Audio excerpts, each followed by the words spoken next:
තියෙනවා. නමුත් ගොඩක් වෙලාවට අපි යවන නොමිනේෂන්ස් ගොඩක් වෙලාවට සිලෙක්ට් වෙනවා. එතකොට මේ අපි සයින් කරලා තියෙන MOU යටතේ අපිට ස්ටුඩන්ට්ස්ලා මේ විදිහට මේ එක්ස්චේන්ජ් ප්‍රෝග්‍රෑම්ස් වලට සෙමෙස්ටර් එකකට හෝ අවුරුද්දකට යවන්න පුළුවන්. සමහර ස්ටුඩන්ට්ලා ඉන්නවා එක සෙමෙස්ටර් එකකට ගිහිල්ලා තව සෙමෙස්ටර් එකකට, ඒ කියන්නේ සම්පූර්ණ අවුරුද්දකට දික් කරගන්න ස්ටුඩන්ට්ස්ලාත් ඉන්නවා. ඒ possibility එකක් තියෙනවා.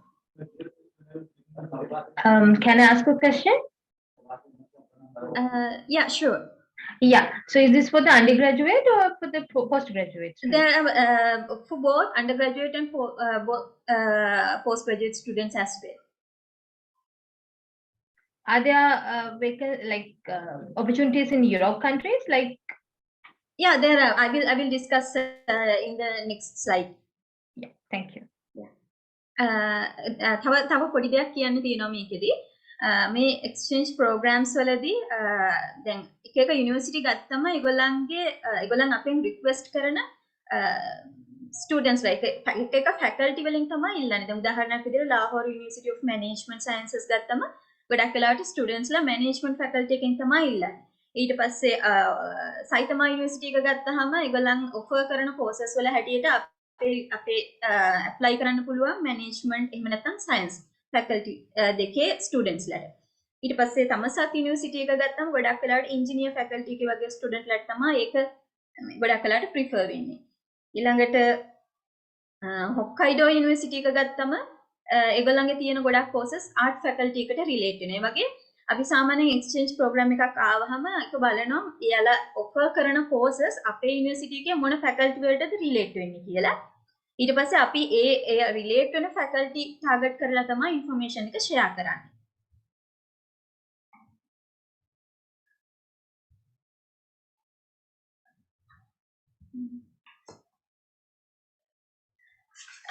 Then under inter-institutional agreements under the Erasmus Plus program, we have signed this IIAS with several European Union universities. I have mentioned few active examples here because we are always dealing with Rouen University, France, Bremen University, Germany, Pennsylvania, and Turku University.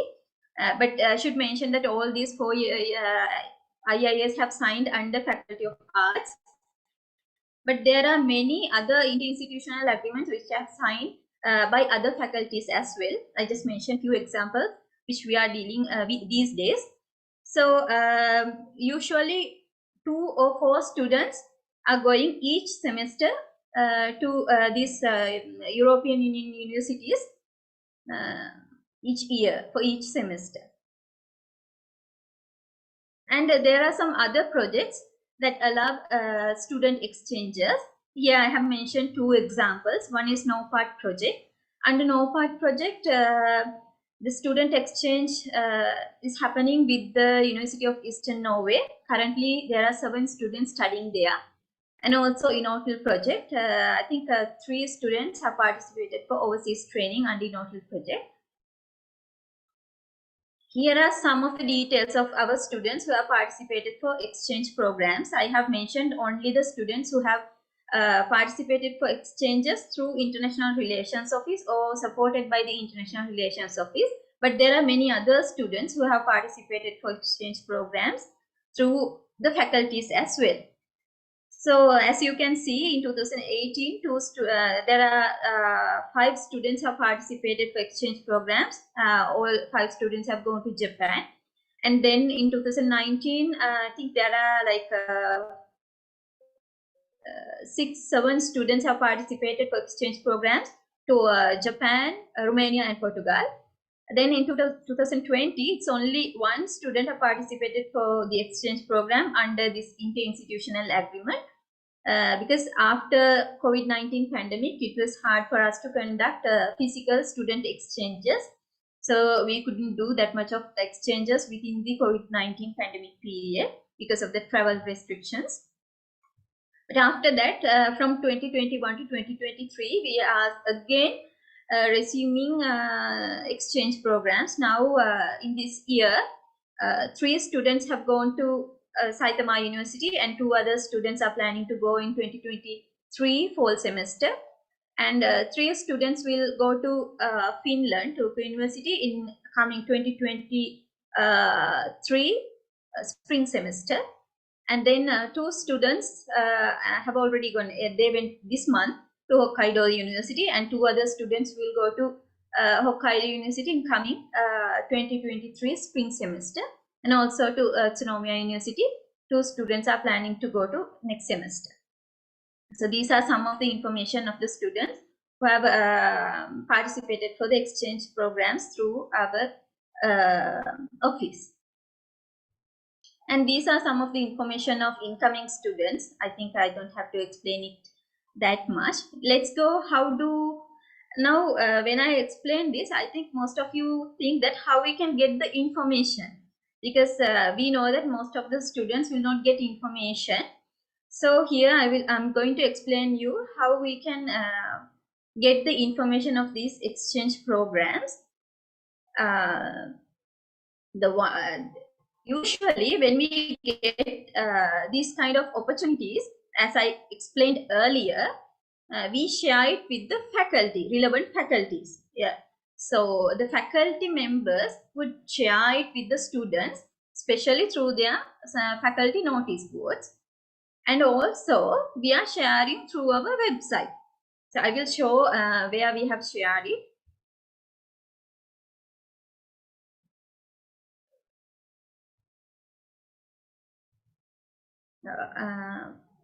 I think you can see my screen. So as you can see, we have shared some of the exchange programs within our website, and also we have shared Shamali, ඔයාගේ screen එක ඒ screen එක share වෙලා නැහැ. Okay sir, I'm share කරන්න.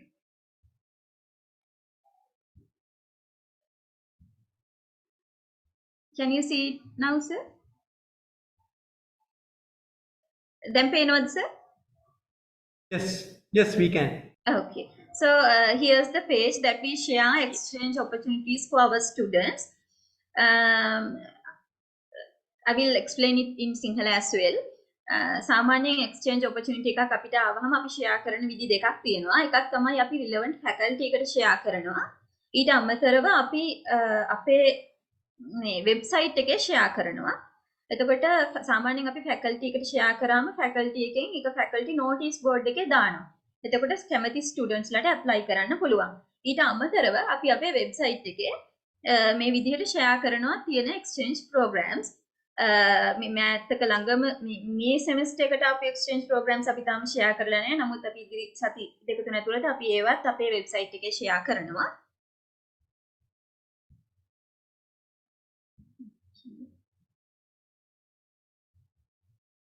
Right.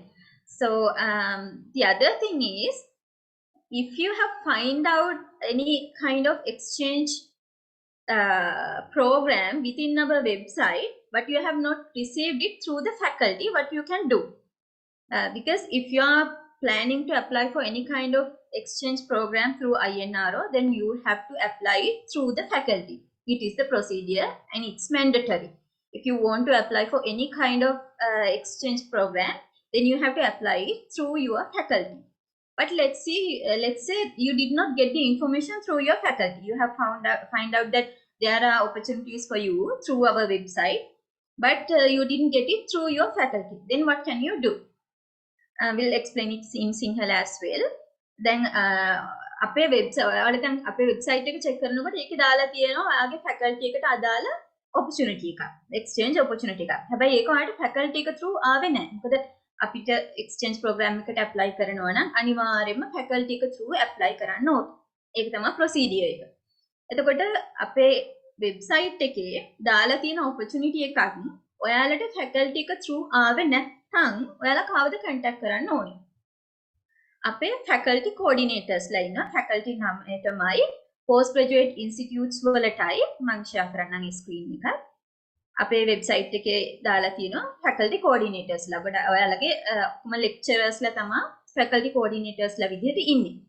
එතකොට මේ හැම faculty එකටම ඒ කියන්නේ agri, AHS, arts, engineering, dental, management හැම faculty එකටම ඊට අමතරව postgraduate institutes වලට අපේ international relations office එකට අදාළ faculty coordinatorsලා ඉන්නවා.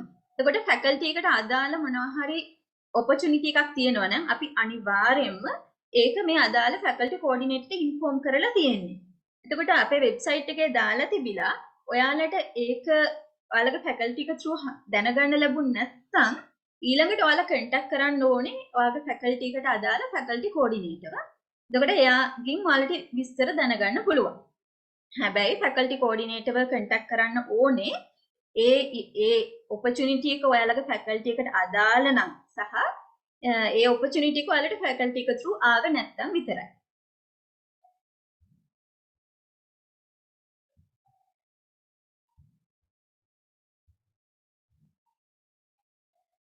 Now, how do I apply?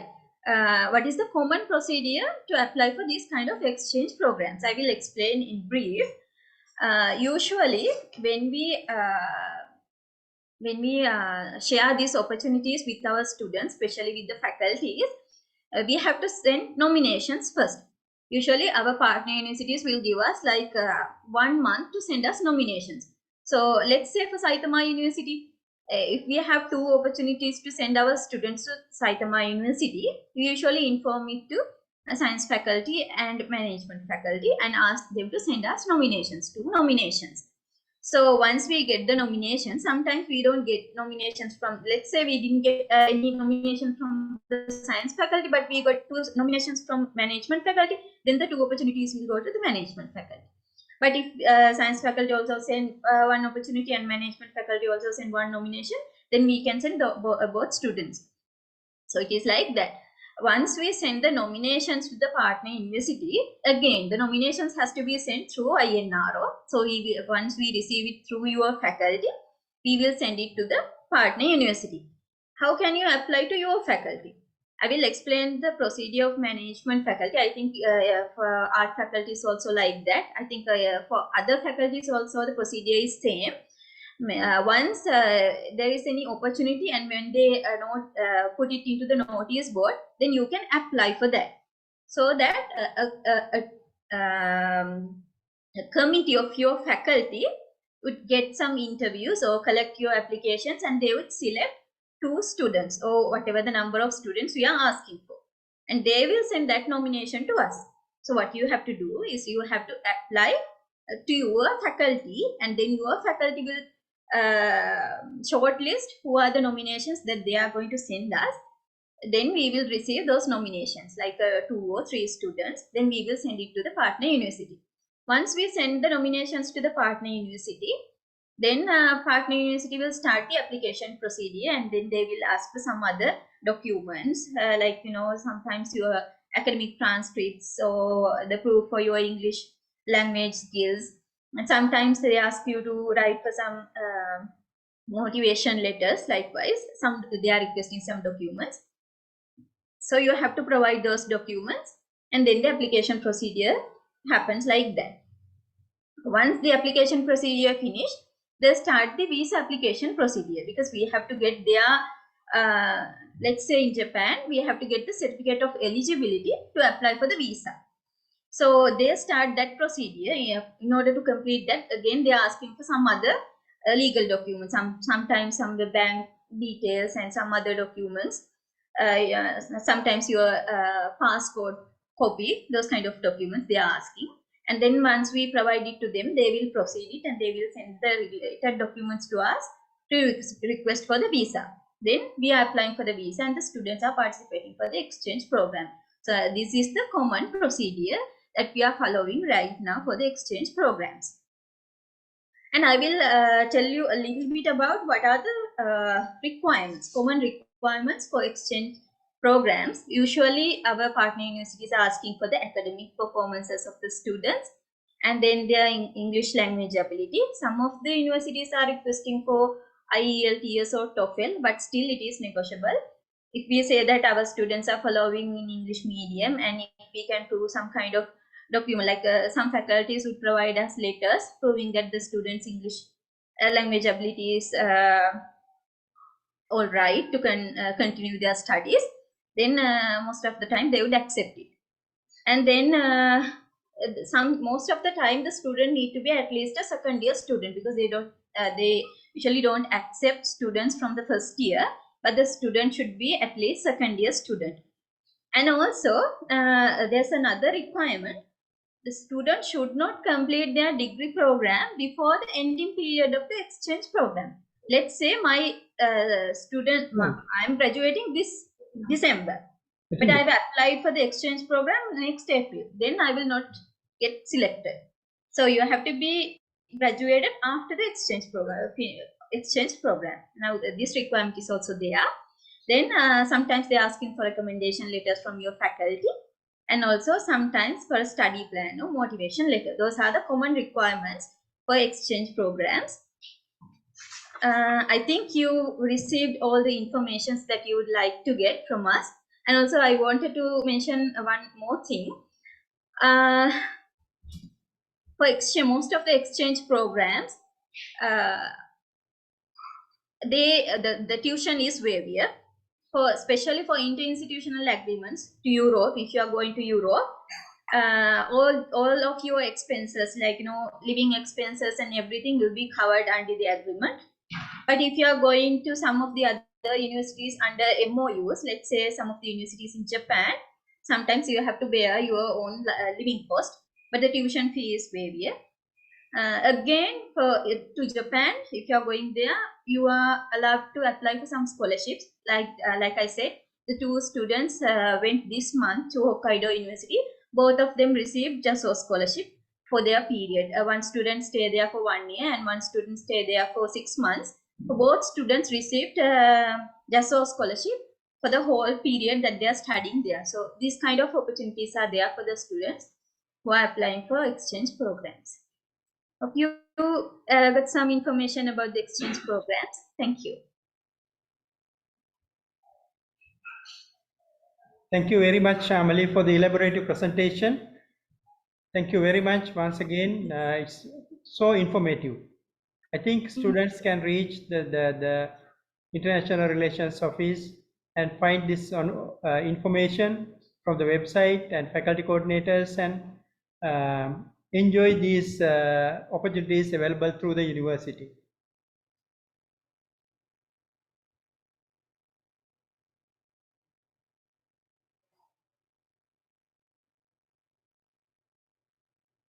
Shamali screen share එක අයින් කරලා තියෙන්නේ මගේ ඔව් මගේ මේක ඔෆ් කරලා නැතුව ඇතිනේ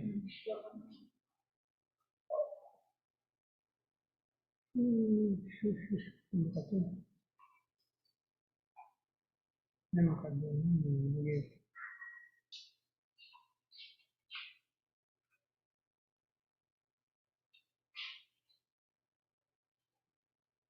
Just give me a second to open my file. Professor Dharmasena, Dilip here. Yes.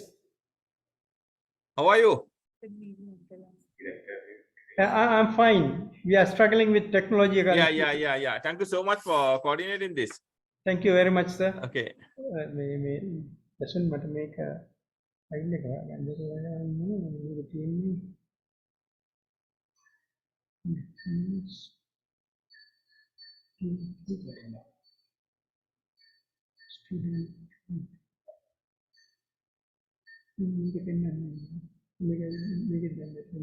desktop pen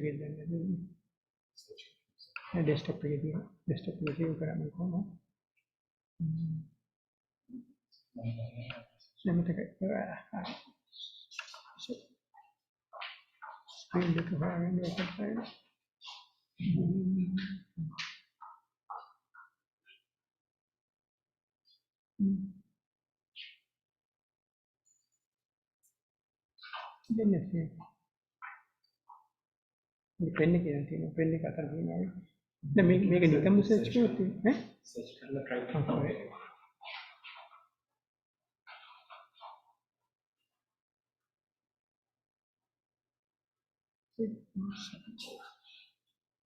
How could it disappear?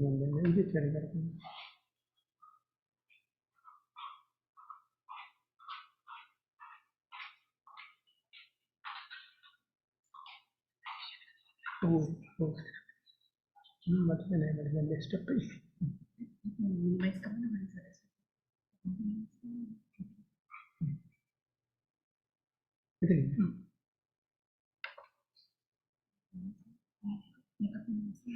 it double check.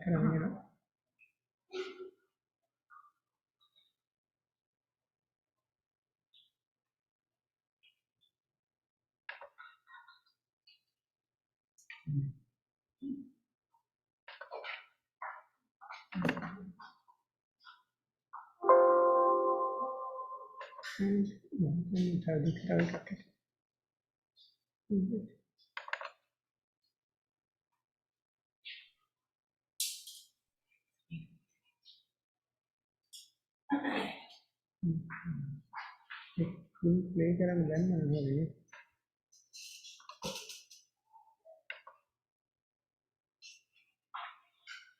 Presentation මේක ස්ක්‍රීන් එක ෂෙයාර් කරන්නද? නෑ නේ. ස්ක්‍රීන් එක ෂෙයාර් කරන්න.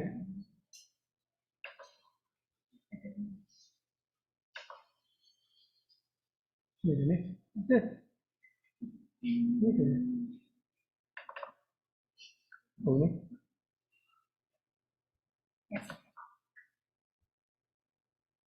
මේක ආයෙත් කියන්න.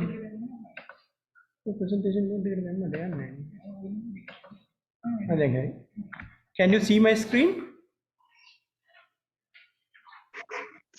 Yes, sir, we can see. Okay, thank you very much. Yeah, I will take no. I will change my chair. You don't move it.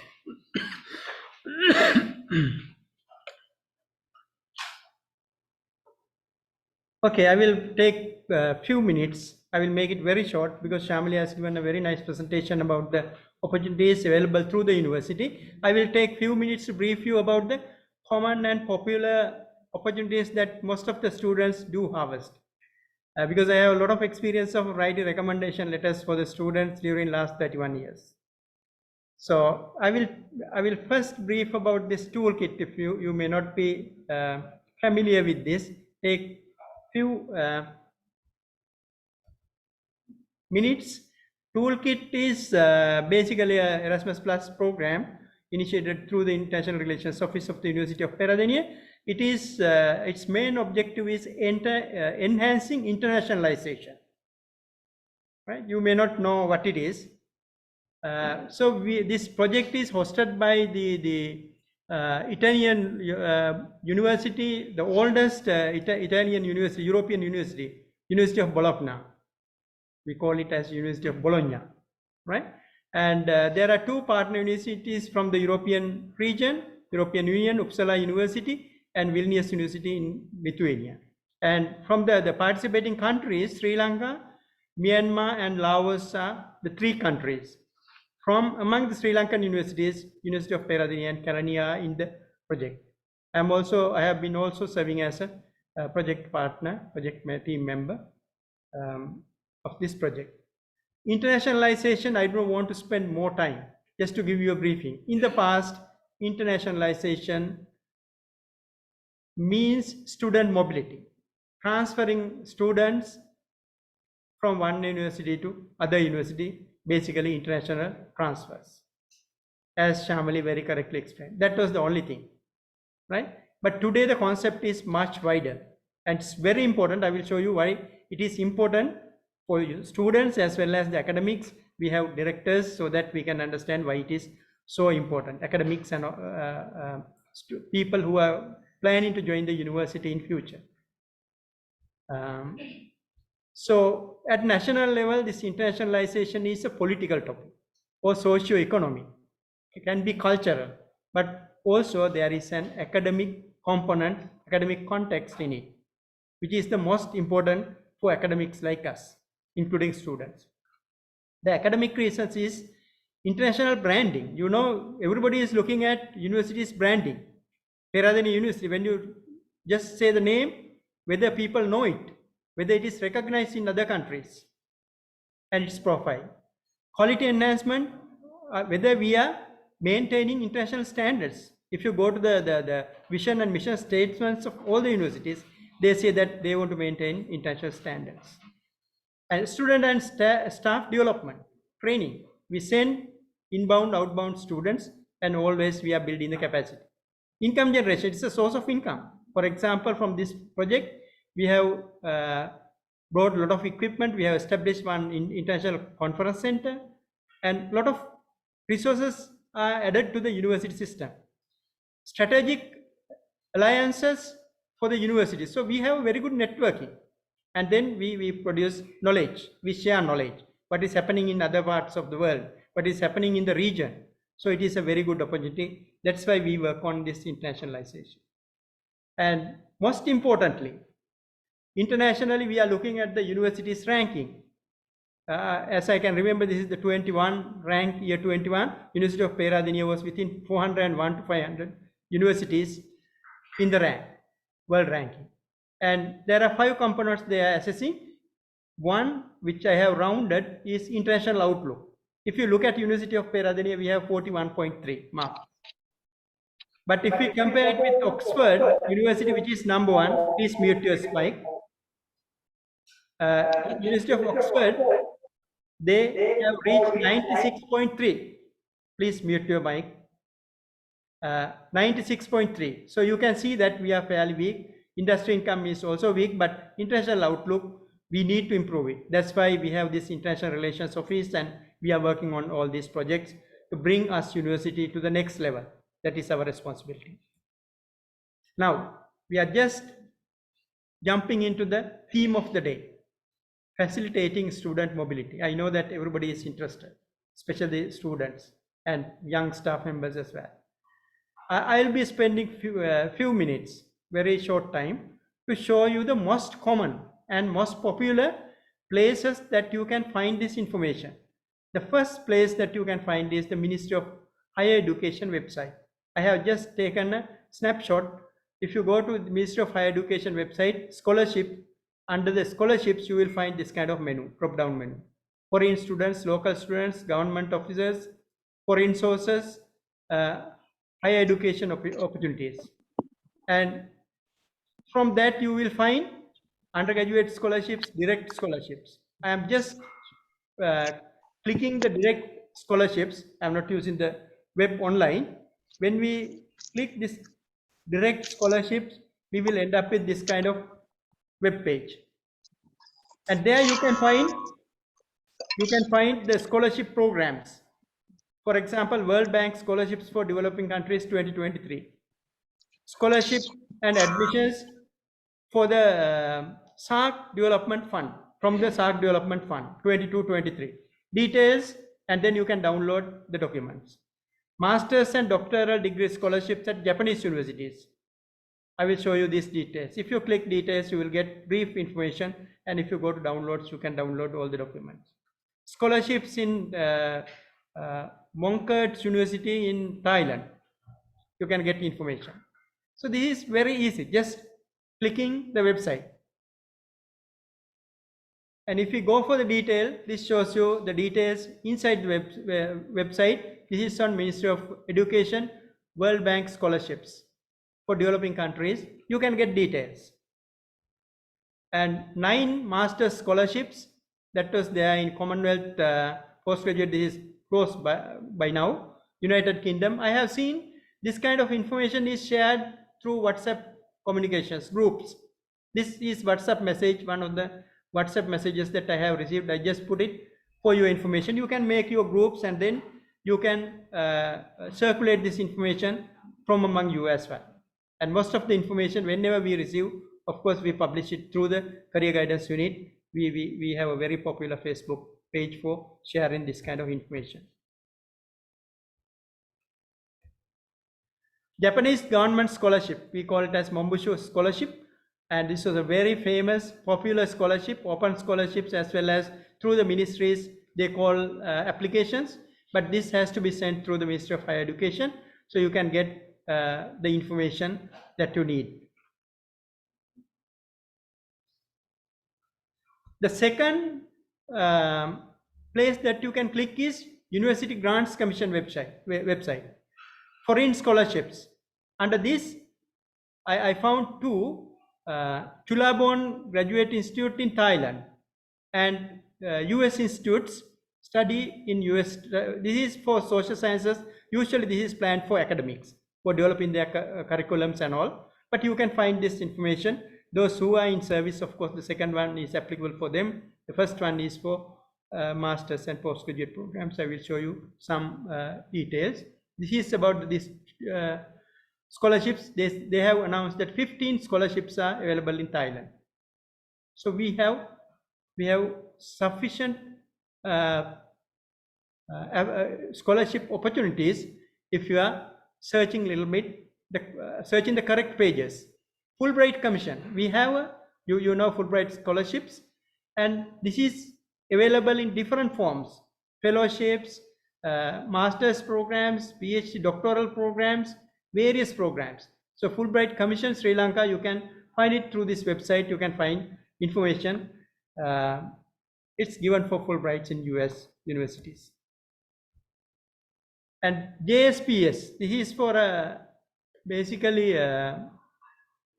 given for JSPS postdoctoral fellowships. Those who have completed their PhDs, they can get a training opportunity in Japan.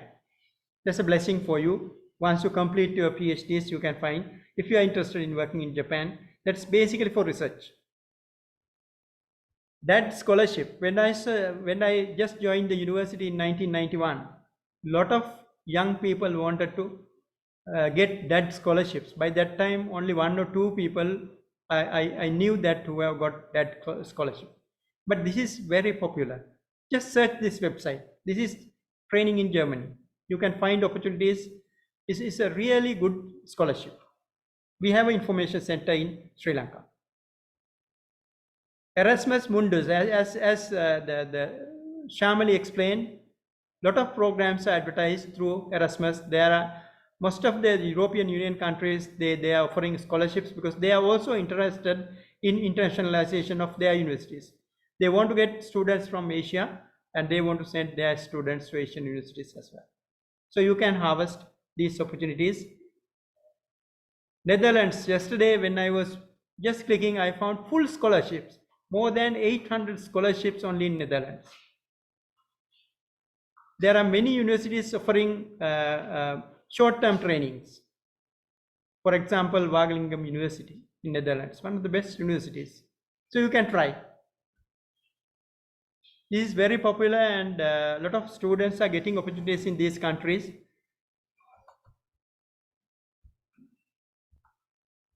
Koika, I think I should not talk a lot because we have an expert to talk about Korean experience. Koika is a very famous these days. A lot of students are going, they are getting it. This is a Korean scholarship program, and you can find this information from this website. But we have Dr. Pratibani. She will speak on Korean scholarships. I just gave the website. So what I want to say is that I have shown you a few, maybe a drop of water in the sea. The most popular I picked up. Right? What is needed is that you have to start searching it from today. Maybe you are a first year student or a second year student. Don't worry. Start searching it. Don't think that even the sky is the limit. It is not.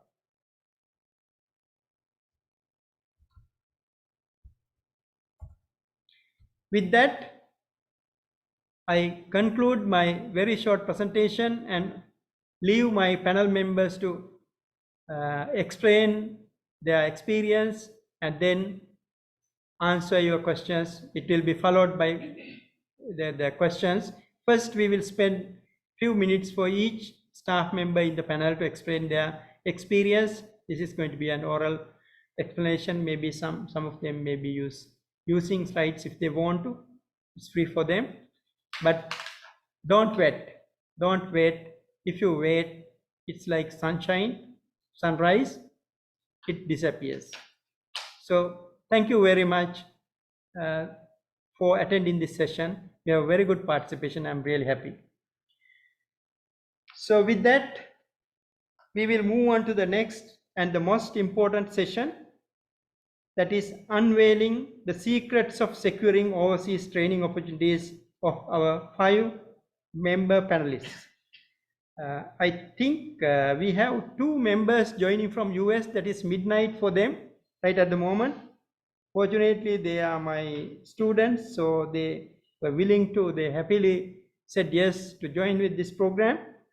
I think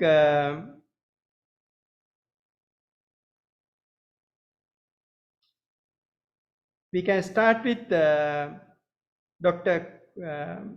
Pratibani Kumarihami. She is working right at the moment in the Department of Crop Science, and she has full of experience with Korean opportunities. And I would kindly request Dr. Pratibani Kumarihami to explain about her Korean experiences, taking a very short period of time, because leaving students to ask questions after this introduction. Thank you very much, Dr. Pratibani.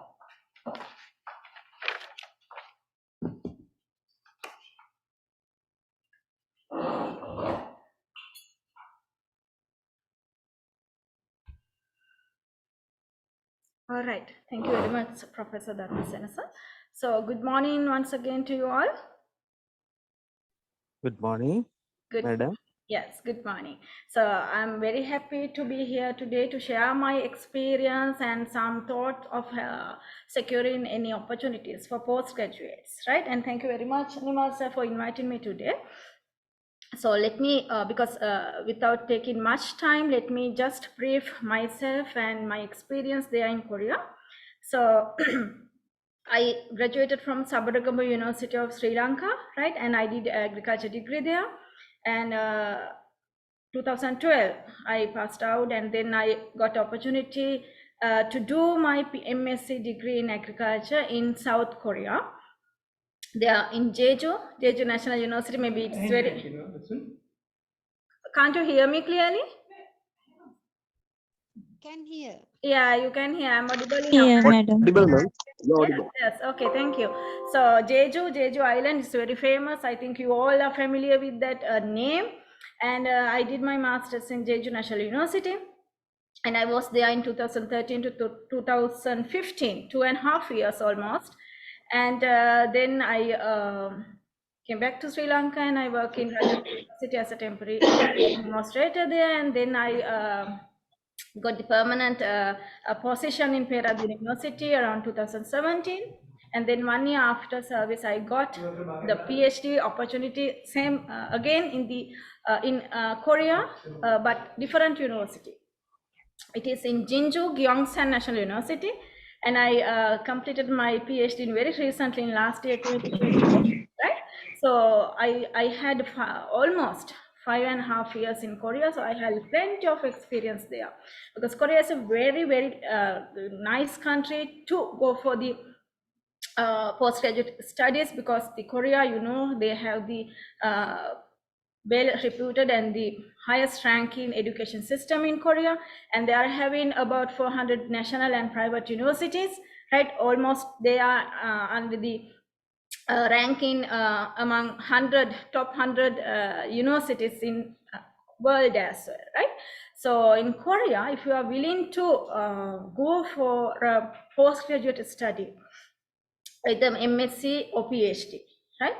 I highly recommend to seek for opportunity there, right?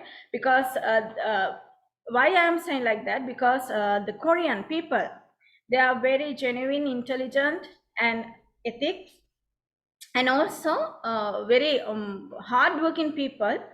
And the professors there, you can work more about the research and new areas, and also they are very rapid growth in economic and also the technology. So you may have many chances to learn about the new technologies where we cannot experience, or we are not having here in Sri Lanka.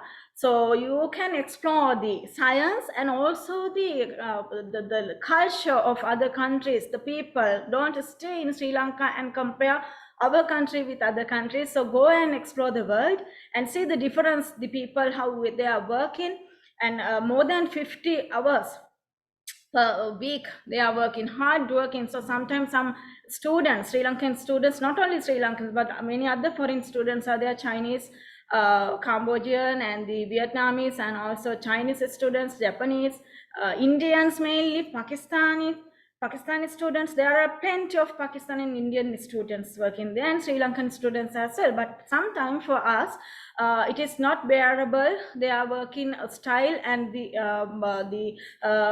some cultural pattern. So but however, with the time you may adapt to all these things, and you may love to this situation. Even I love the country, I love the Korean people, because we learn many things, not only the subject matters, not only the science, but also the many things to our lives, right? So working hard is very important in Korea. And also, while working with Korean professors, their laboratories, you may get more scientific publication, where it is very important for the academic career. And I wonder today around about 180 students are joining this workshop. But I wonder, really they wanted to do really they want to do a postgraduate studies, and why? Right? Because some students may, because through my professional relationships in Korea, within last 6 months, I could secure 7 opportunities to our students. Now they are studying there.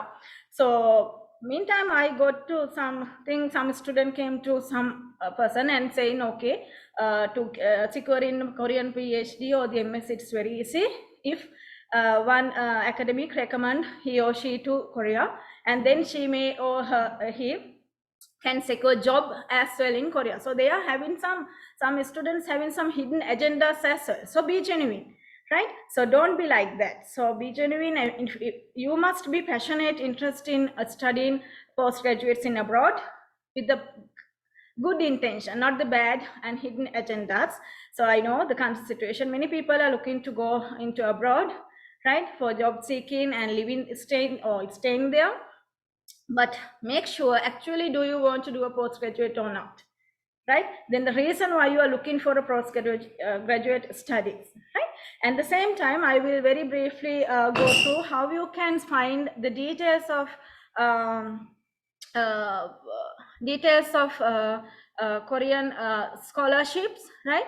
How you can find very informative things in Korean scholarships. Let me share the screen first. And can you see the screen now? Please answer me. Can you see the screen now? Madam, yes. Yeah. Yes, madam. Yes. Yes, madam. Yes, madam. Yeah, thank you. Yes. Yes, there are 2 ways how to secure opportunity in Korea, right? Number 1, please go to the Sri Lankan embassy. Sri Lankan embassy in Korea. This is the first way you can find a opportunity. I think the computer is very slow. Yes, here it is. So embassy of Sri Lanka in Korea. If you visit their web page,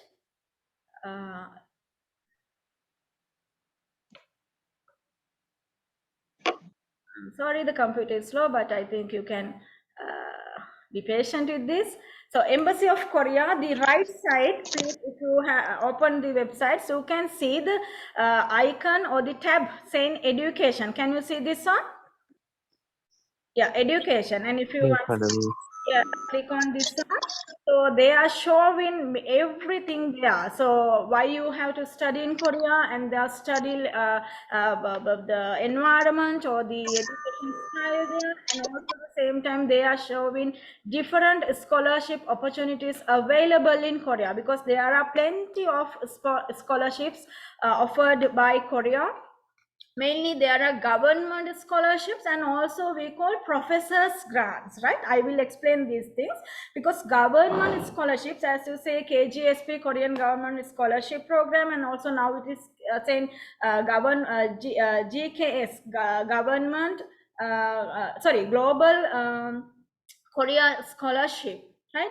Global Korea scholarship. Please type this thing on the Google, because my dear students, you are spending much time on Facebook, YouTube and other websites. So my humble request is, if you are interested, if you are passionate on post graduate studies in abroad, please stay at least 10-20 minutes on Google, or browse these things, and you may find more details and opportunities. So search this, what is Korean government scholarship, what is global Korean scholarship, and there are several scholarships offered by Toolkit Project, Korean International Cooperation Agency, right? And also there are some scholarships which are offering from offering by particular university. For example, the university where I did my PhD, from 2021, they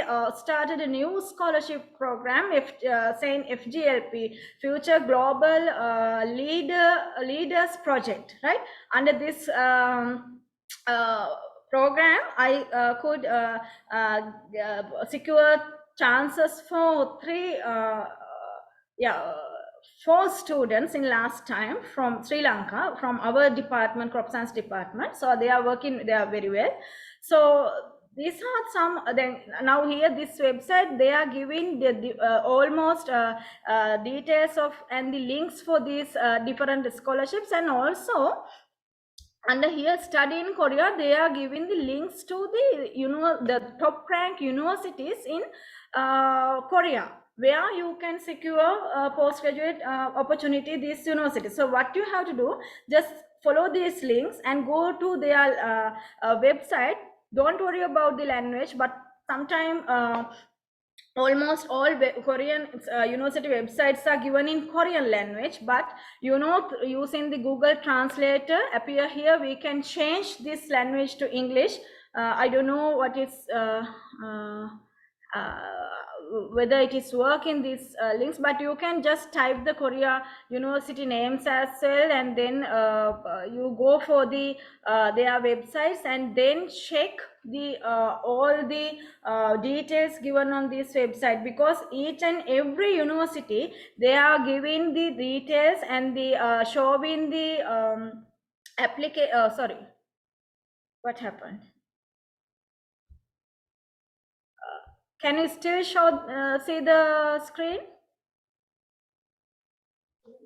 It is Yes. invisible, madam. Yes, can There's see. nothing. How about now? The page is loading, madam. Okay. Now I think it is okay, right? You can see the screen now. Right? Yes, we can Anyway, see. because so the universities, now you see it is appearing as in Korean, and then it's showing you have to change this Korean to English. As you can use this Google Translator to convert this into English. Then it is appear in English, and to some extent you can show or see the details of the postgraduate studies and all. You can see here this admission guide and university or graduate school. You can go to these links, university or graduate school, and they will upload every time the availability of the graduate schools opportunities, right? And they call the application for the foreign students to their graduate school. So please spend your time at least per day 10-20 minutes to search these things, right? It's up to you. You have to explore everything. We are just to give some directions only, right? And then this Korean universities, you can find scholarship from the universities itself, or from the governments or the professors' grants. The government scholarships, actually you have to follow 1 year Korean language course, and then you have to, we call that topic, you have to follow that Korean language course. We call test of Korean language topic, test of proficiency in Korean language, right? And you have to score up to level 3 from this after 1 year's examination of this Korean language. And then only if you can score at the level 3, then only you can get the permission, or you are eligible to enroll in the graduate school. That is they having some limitation or the disadvantage of that Korean government scholarships, but these government scholarships are fully funded, including the air ticket and the settlement fees and everything covered by this government scholarship. So that's why you have to work hard there. And then the scholarships that offering from the university. So for example, I said in 2021 the Gyeongsang National University, they introduced new scholarship, Future Global Leader Projects, right? What does this scholarship doing or the offering? This scholarship giving or cover your tuition fee, and then the particular prospective professor will host you while giving the monthly stipend. So that is kind of combination scholarship. And then when it comes to professors grants, it means you are directly going there because of the professor's recommendation, and you will be funded by the professors his own grants, right? So very easy way to find a professor's grants is if some of your seniors, or if you have good personal connection with the students or the friends who are studying in Korea, they can directly share the information of the professor's grants. When, for example, if someone working in a laboratory and then his or her professor is saying, okay, I have granted or secure a new grant, now I want a student for MSc or a PhD, please recommend me one student. So your friend will share this information with you, and they will recommend you to that professor. Then directly you can apply for the graduate school under the recommendation of that professor. We call professor's grants. For my master's, PhD, I secured in the same way professor's grant, because I got the MSc opportunity because of my relative who did a PhD in South Korea. Thanks to him, I secured MSc. And then what I did, I built up a very nice, strong rapport there, and also the professional connection, relationship, not for the bad thing, but for the good intention.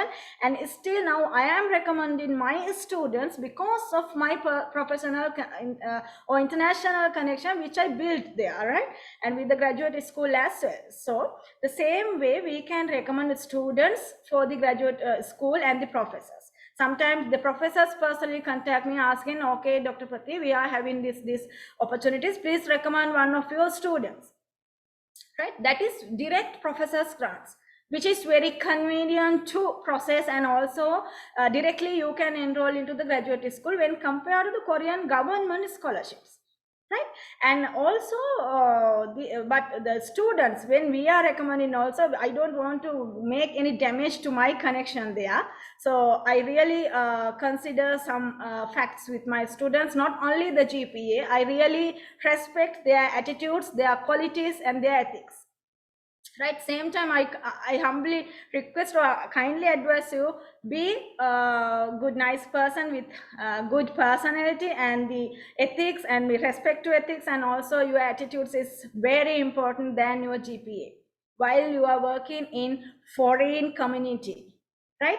And also other way you can find the about the PhD or MSc opportunities are, you can find the web page saying find a PhD, find a PhD, find a PhD.com we say, or find a MSc, this is the website, find a PhD, or find the MSc. Both pages are available, web pages. So here, I'm sorry about the computer is very slow, but meantime I will explain. You can jot down the important points and later on go and see these things.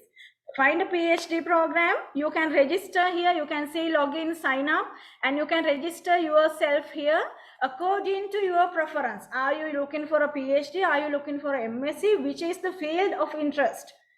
And which countries you are looking for, and which year you want to start your PhD, right? You can get registered yourself here, and you can uses show all PhDs. So popular search categories are there, or your fields of interest you can find here, and you can filter the opportunities based on your preference. Which country do you want to go? Which year you want to go to abroad? And which field you want to do your postgraduate studies? And then when those universities or the professors in particular laboratories upload their available positions or opportunities, you may receive the automatic email to your email saying, okay, this type of opportunities available in Find a PhD, right?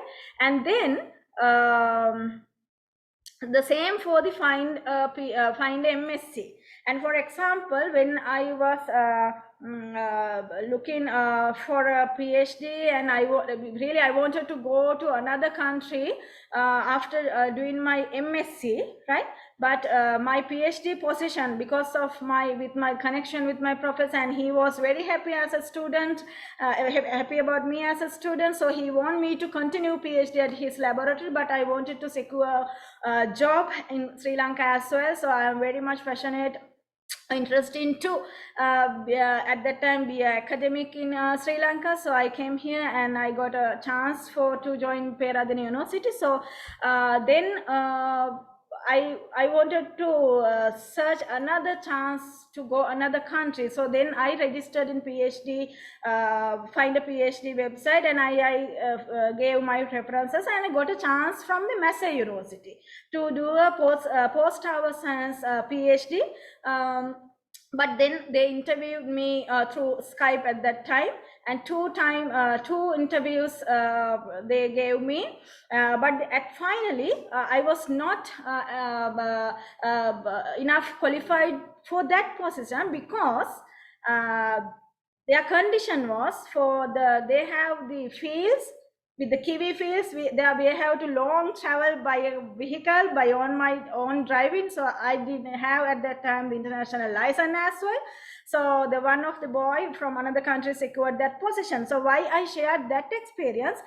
Because if before you apply for a postgraduate study, you must complete or the secure or the gain or fulfill some prerequisite, especially the language proficiency test, right? At that time, because last time also when I recommend some students and they already completed or graduated from here University of Peradeniya, but still they didn't at that time they didn't have any language proficiency test. And then I write to the university international office, and I said, okay, these are my students, please give them a chance, and I will send the letter that they have done their degrees in English medium, and then they giving some time for them to sit for the English proficiency test, and like this many things I have to do.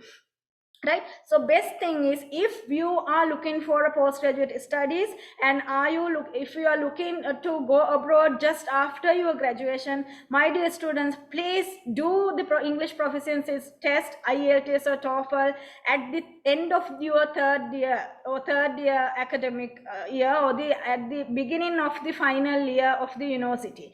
Then only you can apply for the postgraduate studies, because they every time asking for the English proficiency test, right? These ways you can find the PhDs or MScs available opportunities. And I think the time is running so far. So I'm happy to answer your question, because I prefer that the answering question, because just sharing my experience or something may not give in the exact answers for your question. So based on your questions, I can share further information. With that, I wish you all the very best and your dreams. And also another website, Dreams Studies Abroad. Dream Studies Abroad. Please go to that website as well. Okay. Good luck, and we'll meet at the question and answering session. Thank you. Thank you, Nimal sir. Thank you very much, Pratibani. I think you have found so much of information, and you can spend a lot of time playing with the web with this information to find universities. Some links, they are not working because I think it is a problem of the virus guard that I am using, but you can try. With that, I think I would like to invite Dr. Vasana Muthunayaka. Now, right at the moment, she is working for the Cornell University, but she has the experience in Korea, she has the experience in Australia, she has the experience in US. So I would kindly request her to limit her time and then give the key points and the key secrets of her, the ways that she has found in securing positions in, especially in Australia and US, but you have the freedom. Dr. Vasana, I hope you are there in the. If you want to share the screen, you can share the screen as well. Right. Thank you so much, sir. Good morning, all. It's midnight here in USA. I'm 1 hour late, so I don't know in which extent all the other speakers have talked to you. Anyway, I will talk to you how to find how I found opportunities in South Korea and Australia and a little bit of USA. I graduated from Peradeniya in 2012.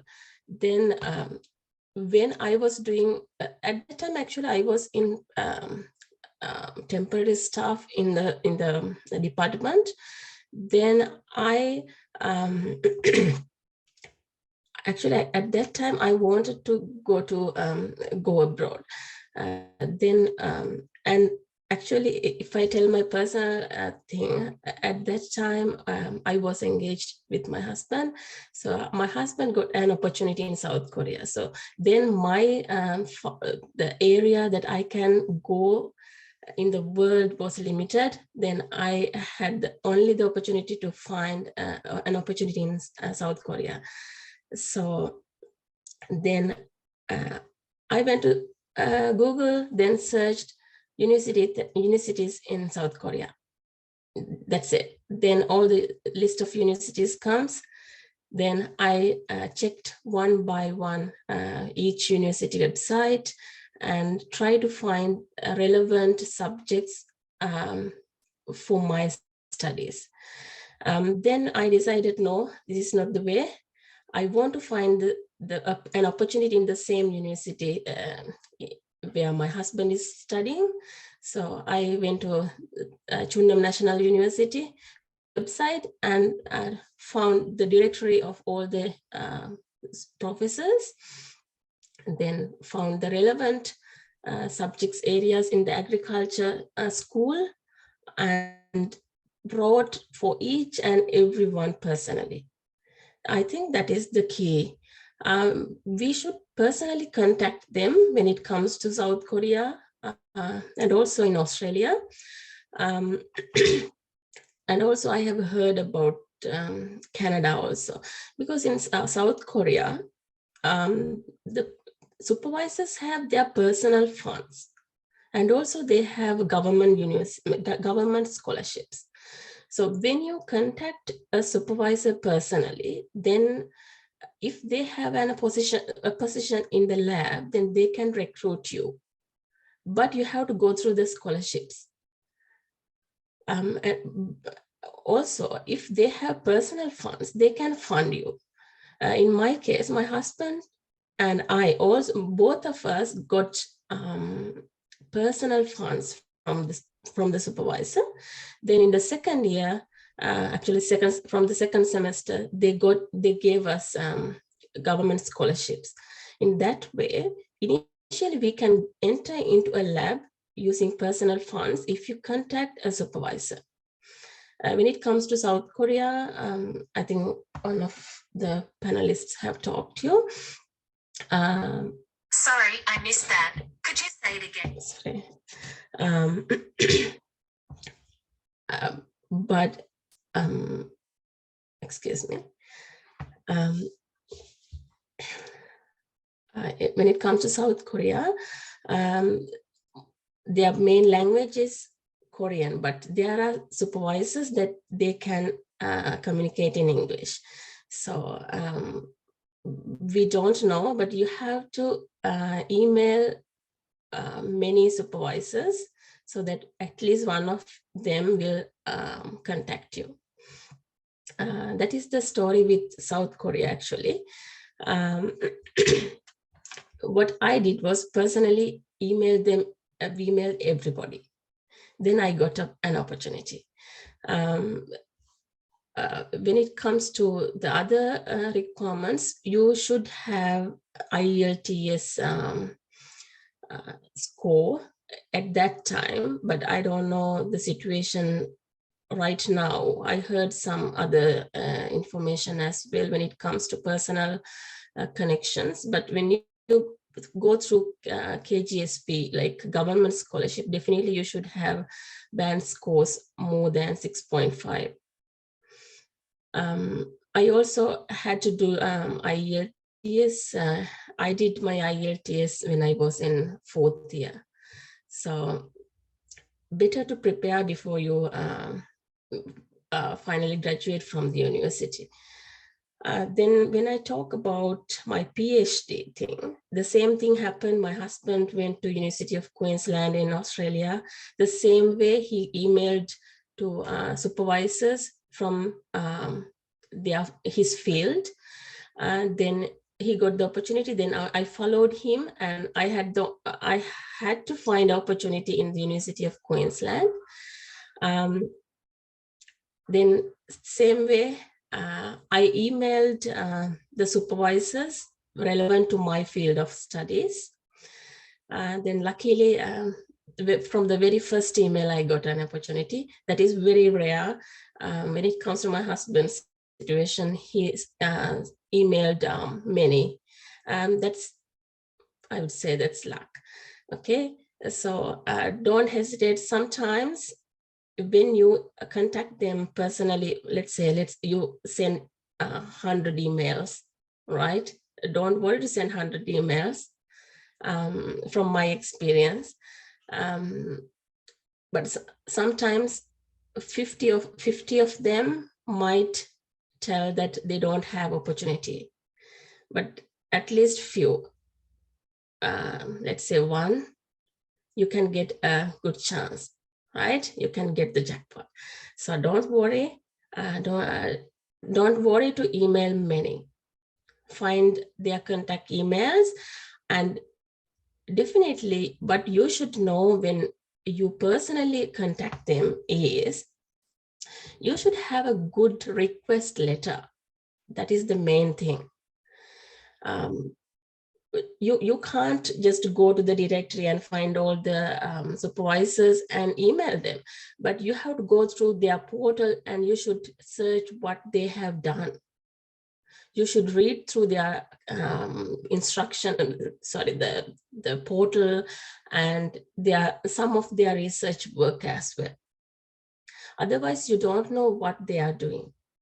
Then in the request letter, you can explain that I like to join to your lab because of these things. You have done this thing, and I also have the knowledge and the competence to do these activities. That is why I'm applying to your lab. Otherwise, you can't impress them from your request letter. When it comes to a university professor, he gets multiple request letters from all of the world. So you should be able to impress them from your request letter. That is the only thing that they have to think about you. When I talk with my supervisor in Australia, he tells about those request letters that he gets, right? So he gets multiple request letters, but he pick only one student for a year, right? So in that way, you can just go to Google, search universities in Australia. Then you can go to each and every website and find out relevant supervisors. And I recommend you guys to email for professors or senior lecturers. They are the ones who have the ability to recruit you guys. When it comes to the level of lecturers, actually they don't have much grants when it comes to Australian context. And also, there also you should have IELTS. In my case, actually, I had my master's and also I had some publications. So I didn't do IELTS, but if you directly go to PhD in Australia, then definitely you should have IELTS score, each band more than 6.5. I think if I can remember in University of Queensland, they need about 7 or something. The thing is, you can get the approval from your supervisor by writing to them. But in Australia, the problem is they don't have personal funds. So definitely you should go through a scholarship system. There are scholarships. When in my time, there was 2 streams called IPRS and for international scholarship, and also another one from the university, UQI, the IPRS and UQI. Those are the 2 scholarships at that time. I think now they have only 1 scholarship program for all. So you have to run for that scholarship, even though you have the approval from the supervisor. But one of the criteria is definitely you should have a supervisor at that time. You should apply for the scholarship through a supervisor. So you should find a supervisor first, then you should go through the scholarships competition. And then most of the time, if you have publications, if you have a good GPA, when it comes to a bachelor, fresh bachelor is going to do a PhD, then definitely you should have a good GPA for Australia. Definitely a first class, I would say. And if you have a second upper, then definitely you should have at least a conference paper and a good IELTS record. Since I had a master's, then I didn't do IELTS. So I compete with my publications from South Korea, and I had the supervisor, so I could go through the scholarship. But if you have good at least some conference papers and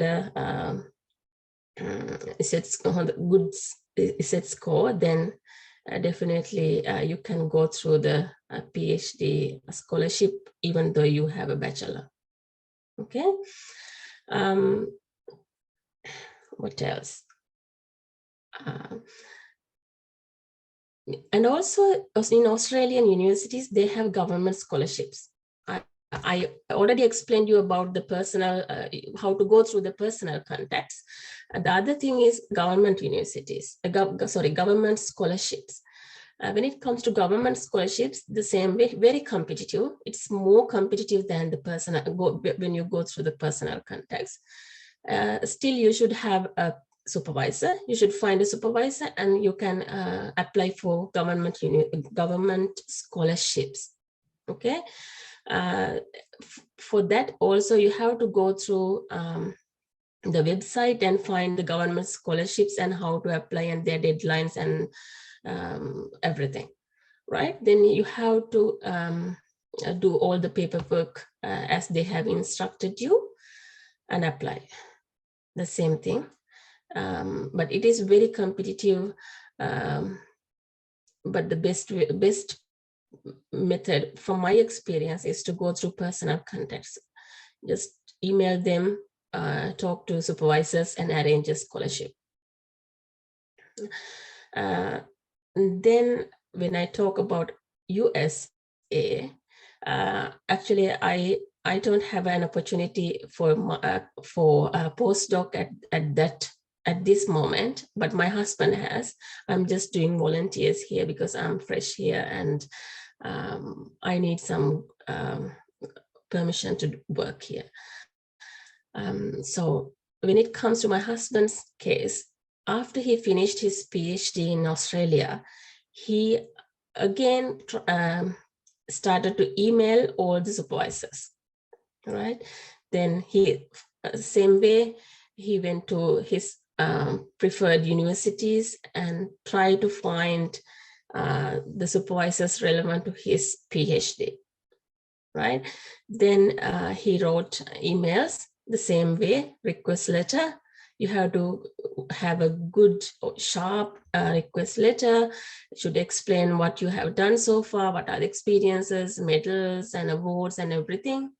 And I would be a good asset for your lab if you recruit me. That way you should write a good reference letter, a request letter, and send. Then fortunately he could grab a opportunity in Cornell, one of best universities. So now he is doing a PhD.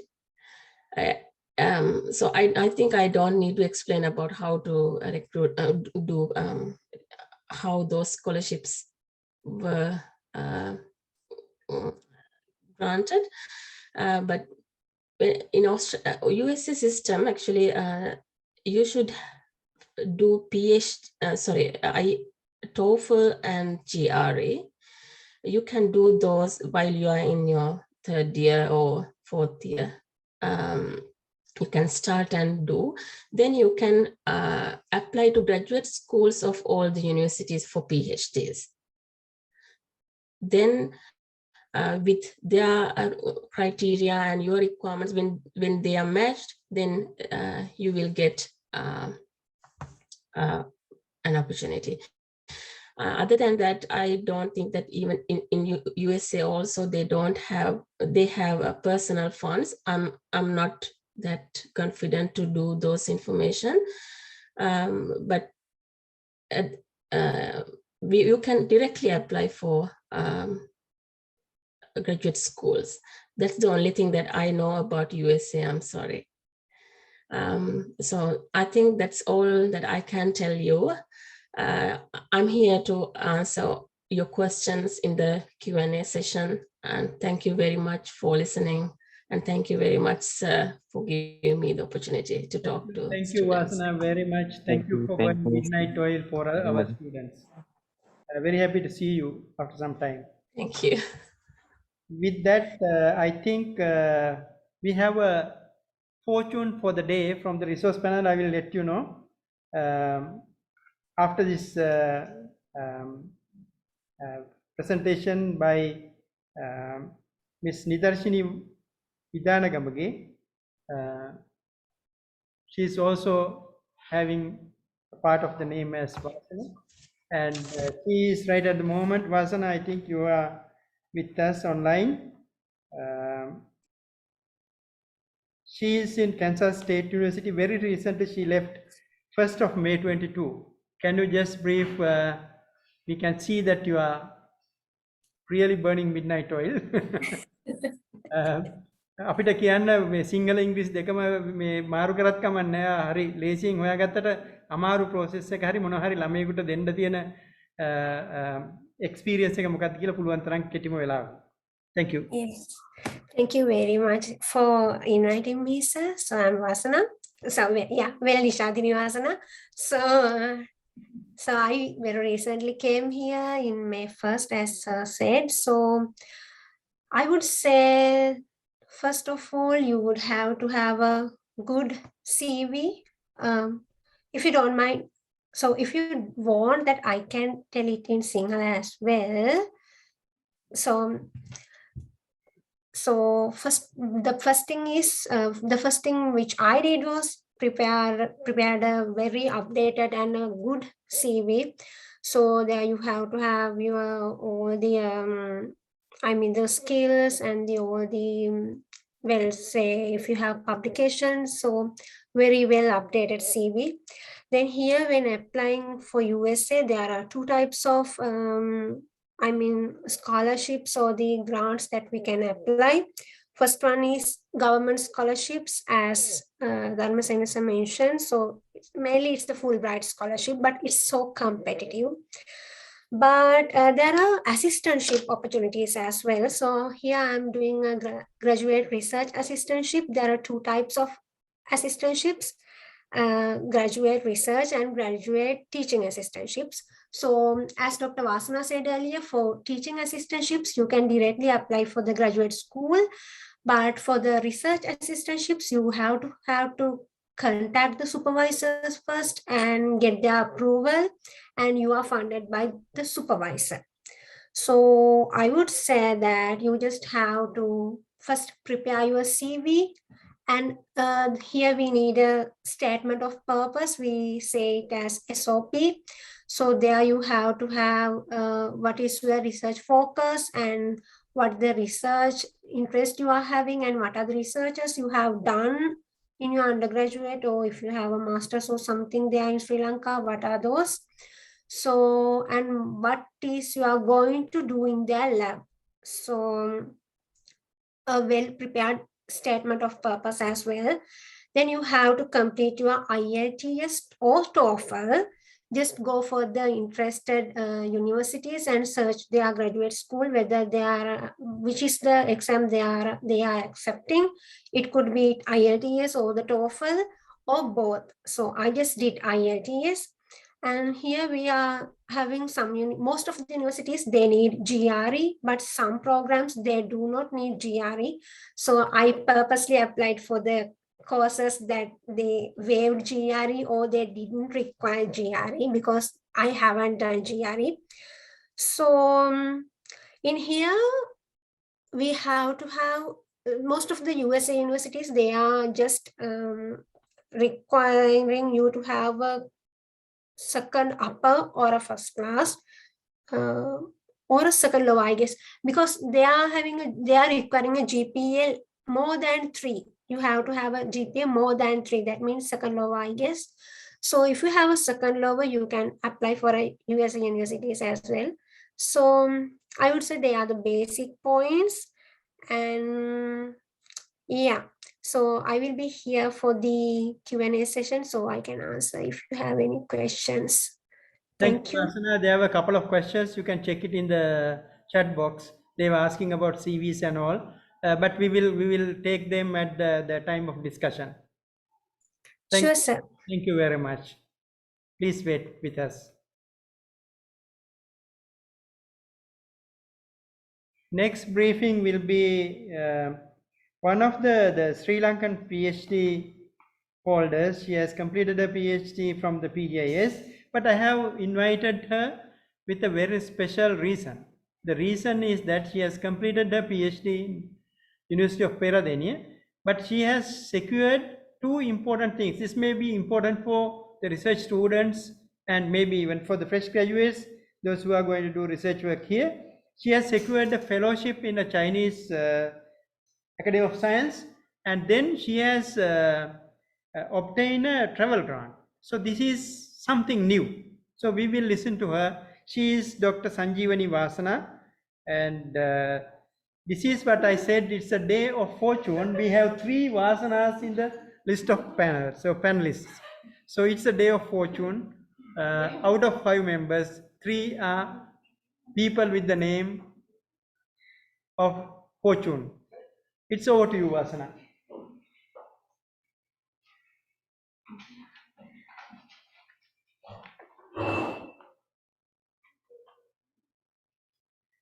Yes. Good morning, still in our time. So I'm Vasana, as Professor Dharmasena explained nicely. Yes, I have done my PhD in University of Peradeniya.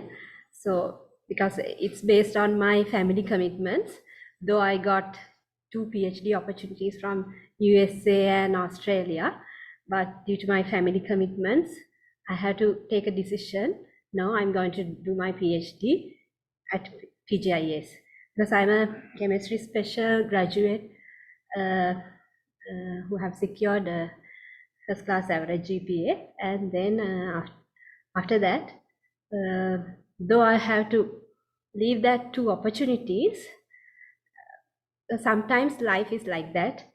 So we need to give up and grab chances as well. So I thought of, never mind, it's okay. So I decided to do my best here.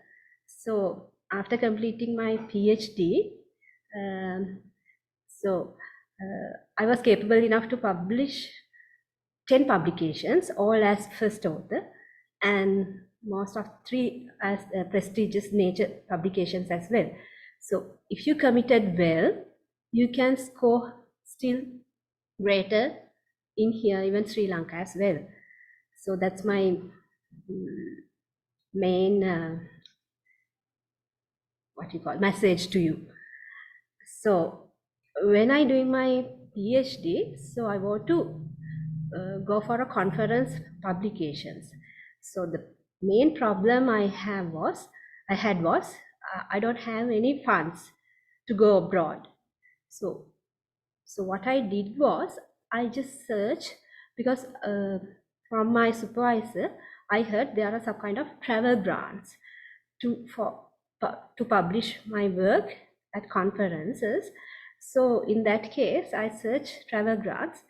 In here, National Science Foundation, I guess you all heard the name, they are funding such travel grants as well.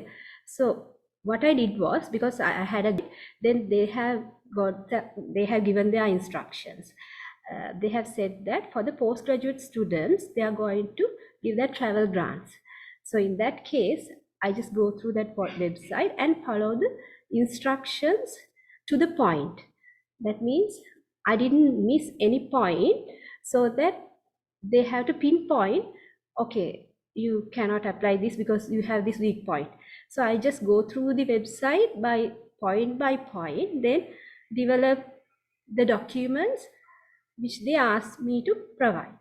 So at the first instance, first attempt, I was succeeded, and I was awarded that letter for the travel grant. So that is my first conference experience at the Belgium. I have to go to the Belgium, University of Ghent. They have conducted that oral presentation work. So I was capable enough to grab that opportunity and find my work as well. So that is in case of travel grant.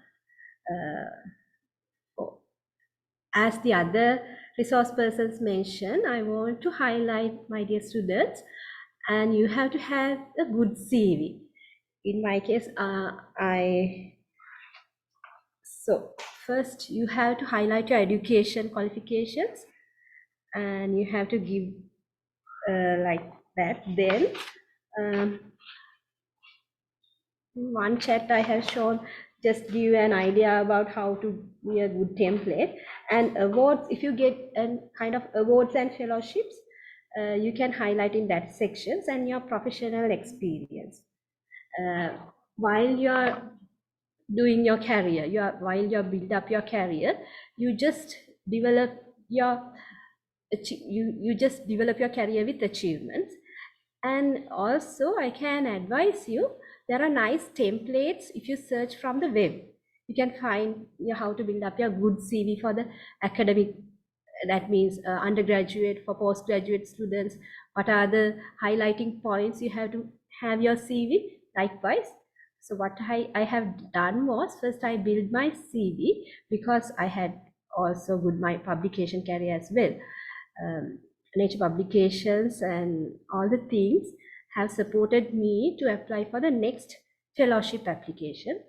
And the next one is, which I have succeeded, was Chinese Academy of Sciences.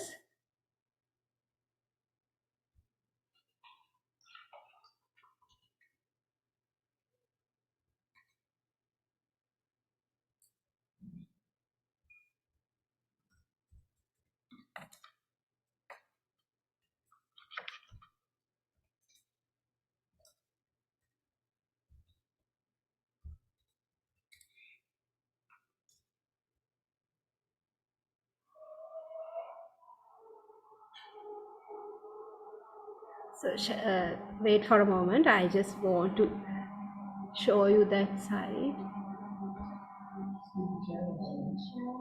Manage.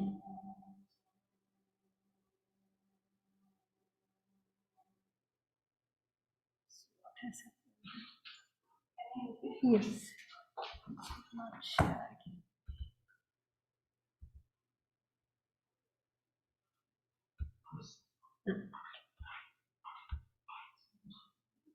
Yes.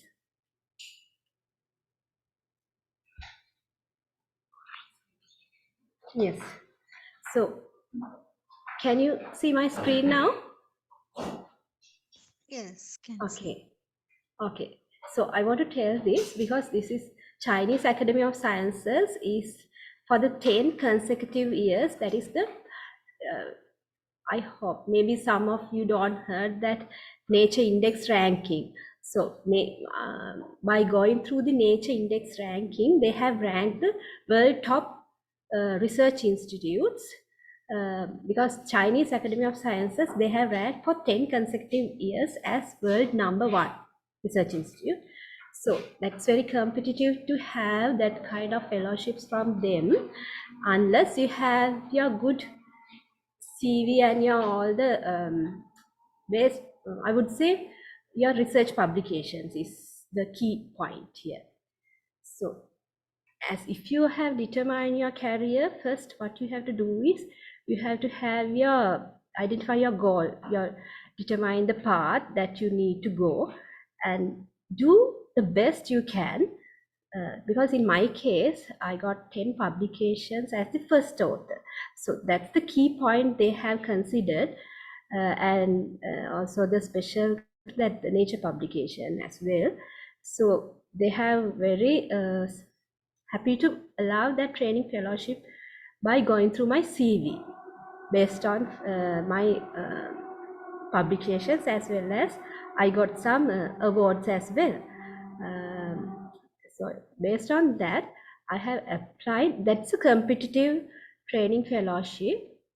So as you can see, there are some kind of fellowships there.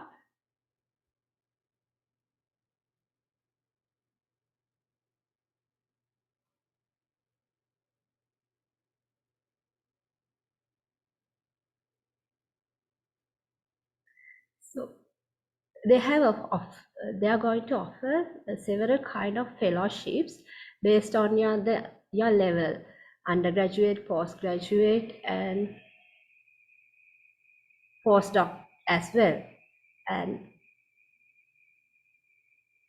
this is in my case.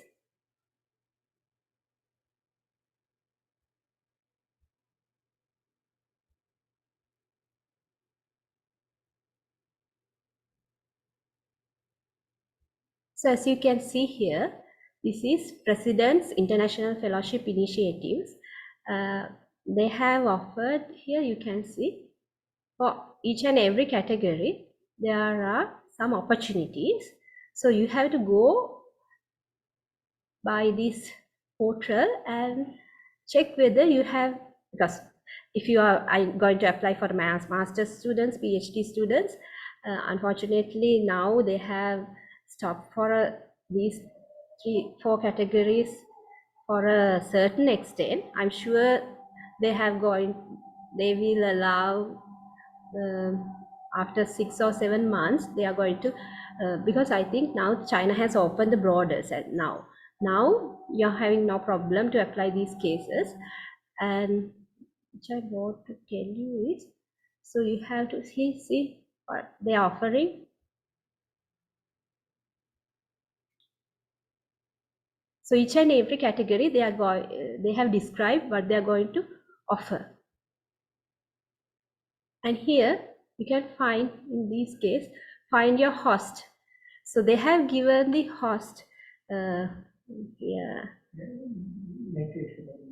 They can go there. Yes, in here you can find. So in that case, you can find, because based on your field, you can choose their host. See here, 2020, 101 research partners for you. So you can go by each and every, because based on your discipline, you can go to the each researcher and try to convince what you have, and just go through their fields and identify whether that field is matching for your field, and then try to convince your capabilities, I guess, because they in China, in my case, they are more research oriented. They need more outcomes, so research papers and so on. So in that case, you have to convince with your, especially with the evidences. So in my case, it's actually training fellowship. It has given to the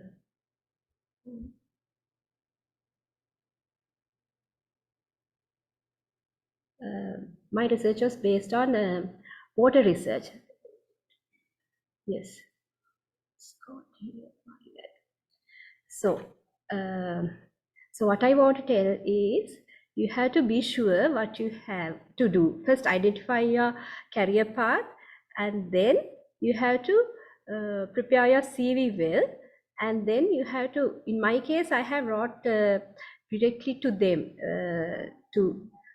because I just go through the web and identify these are the researchers which I match for my career. Then I wrote to them directly by convincing my capabilities. So then they just reply me, yes, you can apply for this kind of training fellowships. One researcher has replied me, yes, you can apply for this kind of research fellowship. Please apply this. We'll see what will happen.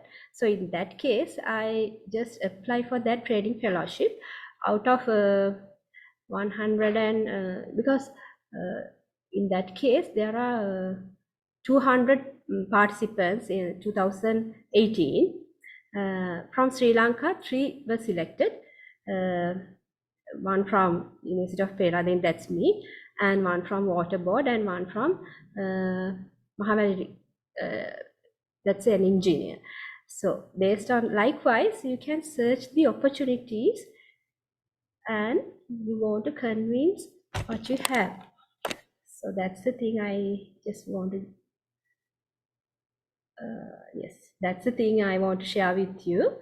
And if you have any questions, we'll see with the question forum. Thank you.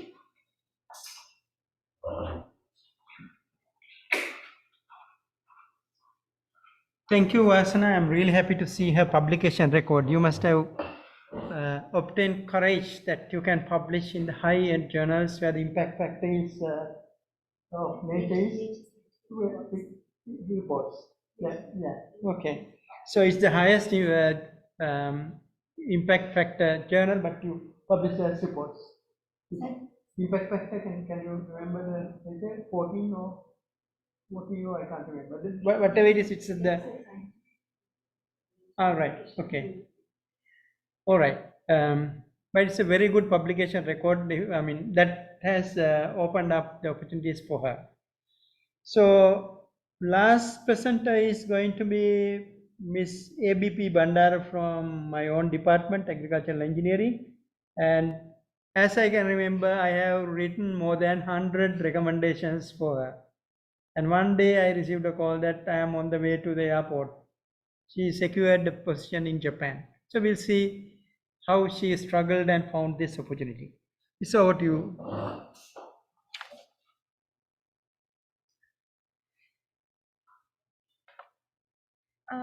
Thank you very much, sir. Since Professor Dharmasena is my undergraduate and master supervisor, I had to put him in trouble by writing recommendations. Anyway, I thought due to that there is a little bit 120 participants are here, I like to telling something in Sinhala as well. So මම දැනට වැඩ කරන්නේ සර්ගෙම department එකේ agriculture engineering department එකේ as a probationary lecturer මම මේ opportunity එක ගත්තේ මම PhD එක කරන අතරතුරදී. එතකොට මම PhD එකට apply කරද්දී මම MEX scholar කෙනෙක් විදිහට තමයි ගියේ. As a MEX scholar we can apply for masters as well PhD. Japan ගන්නකොට BSc වලට masters වලට ඒ වගේම PhD වලට opportunities තියෙනවා. BSc වලට opportunity එක age limit එක 17 25 වගේ වෙනකොට masters PhD වලට opportunity එක යනවා less than 35 years වෙන්න ඕනි age limit එක. ඒක අපි හැම වෙලාවෙම try කරනකොට අපි බලන්නේ age limit එක යට ඉන්නවද? ඒ වගේම Japan කියලා කෙනෙකුට අපි හිතනවා Japanese දැනගන්න ඕන it's a struggle. බෑ කියලා හිතන වෙලාවල් එන්න පුළුවන්. හැබැයි PhD එකට මාස්ටර් එකට වෙන්න පුළුවන්. ඒක එයාලගේ proficiency level එක කියන්නේ Japanese දන්නවද කියන එක එයාලා consider කරන්නේ නැහැ. සමහර වෙලාවල් මම මේ ළඟදී තියෙන applications වල මම දැක්කා තියෙනවා proficiency level එක දාන්න කියලා, but they are not considering if you have the proficiency level in Japanese, it's okay, they will score, you can score more, but don't worry. ඒ වගේම IELTS කරන්න ඕනිද කියලා හිතනවා නම් no, ජපාන් වලට IELTS අවශ්‍ය වෙන්නේ නැහැ. IELTS තියනවා නම් මට ඒක තියනවා කියලා ඔප්පු කරලා English proficiency කියන්න පුළුවන්. ඒ වුණාට undergraduate එක මම කරලා තියෙන්නේ English වලින් කියලා තියෙනවා නම් ඒක යුනිවර්සිටි එකෙන් ඔයාලට ඔයාලගේ ෆැකල්ටි එකෙන් ලෙටර් එකක් ඉෂුව කරනවා නම් no worry about the IELTS as well. next scholarship එක ගැන කතා කරොත් ඒකට next scholarship එකට දානකොට university recommendation ඒ වගේම embassy recommendations විදිහට යනවා. එතකොට මම ගිය university recommendations යටතේ ඒ වෙලාවේදී what you have to do is professor කෙනෙක්ට ලියන්න පුළුවන්. it depends with the university as well. සමහර යුනිවර්සිටි වල ප්‍රොෆෙසර් කෙනෙක්ට ලියලා ඇප්ලයි කරන්න කියලා තියෙනවා. සමහර යුනිවර්සිටි වල ප්‍රොෆෙසර් කෙනෙක්ට ලියලා ඇප්ලයි කරන එක එයාලා එන්කරේජ් කරන්නේ නැහැ. First you have to write to the university and then they will and recommending the some supervisors like that. Okay, so Korea වල වගේමයි ජපාන් වලත් බලනකොට ඔයාලා හැම වෙලාවෙම translate කියන්නේ වෙබ්සයිට් එකේ ඔයාලා සර්ච් කරන වෙලාවේදී ඔයාලට හිතන්න පුළුවන් මේ language එක ප්‍රශ්නයක් පේන්නේ නැහැ එහෙම කියලා. ඒකට you have to do what is translate කරලා බලන්න. ඒ වගේම ජපානට ගිහිල්ලා ඔයාලට English ද Japanese ද මොනවද ඉගෙන ගන්න වෙන්නේ කියලා ඒක language එක barrier එකක් කියලා බාධකයක් කියලා හිතෙනවා නම් no, it's not a barrier. ගියාට පස්සේ ඔයාලට ගොඩක් ජැපනීස් කට්ටියත් එක්ක ඉන්වෝල්ව් වෙන්න පුළුවන්. එතකොට ඒ වෙලාවේදී ඔයාලට ඉම්ප්‍රූව් කරගන්න පුළුවන්. ඒ වගේම එයාලා ෆ්‍රී කෝසස් ඔෆර් කරනවා.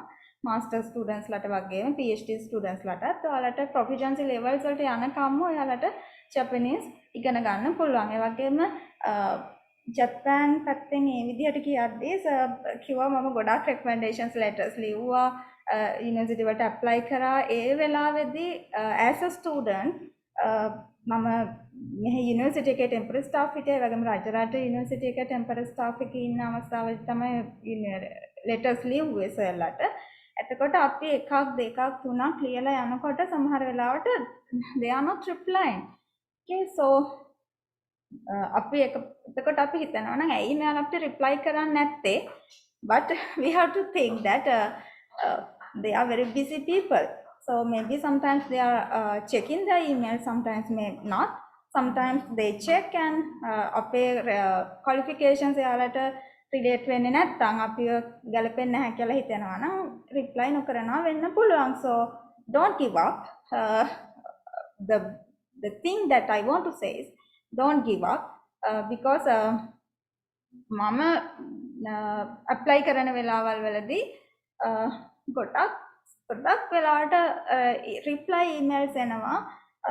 I have no opportunity, මට grant එකක් නැහැ. There is no opportunity for new PhD scholar. Extremely sorry like that. එතකොට ඒ වගේ වෙලාවල් වල 10ක් විතර reply ආවට පස්සේ අයියෝ මට එකක්වත් හම්බෙන්නේ නැහැ කියලා don't worry. එහෙම හිතන්න එපා. You shouldn't think so. Because that there may be a chance one day. So, and when you are asking for uploading the CV, please try to have a good under a good format.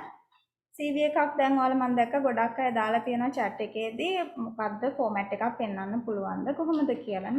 ඔයාලට you can search Google it. There are so many templates. Or as well, sometimes you can find professional CVs. ඒ කියන්නේ sir ලගේ CVs academics ලගේ වෙන්න පුළුවන්. එන CVs වලට හොයා ගන්න පුළුවන්. ඒකට ඒක චුට්ටක් guide එකක් විදිහට අරගෙන ඒක follow කරලා you can have your own CV, very nice and very professional and very detailed CV. Okay.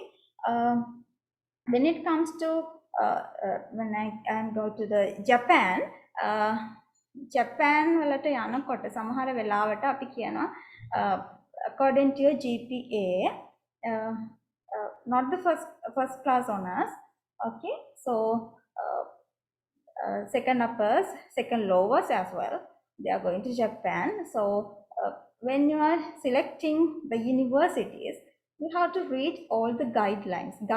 There is a student guides. Okay, so a guide එක කියවන්න. ඒ guide එක කියවනකොට ඔයාලට හොයාගන්න පුළුවන් කොච්චර GPA එකක් තියෙන්න ඕනේද. මගේ GPA එක ඕකේද මේක ඇතිද.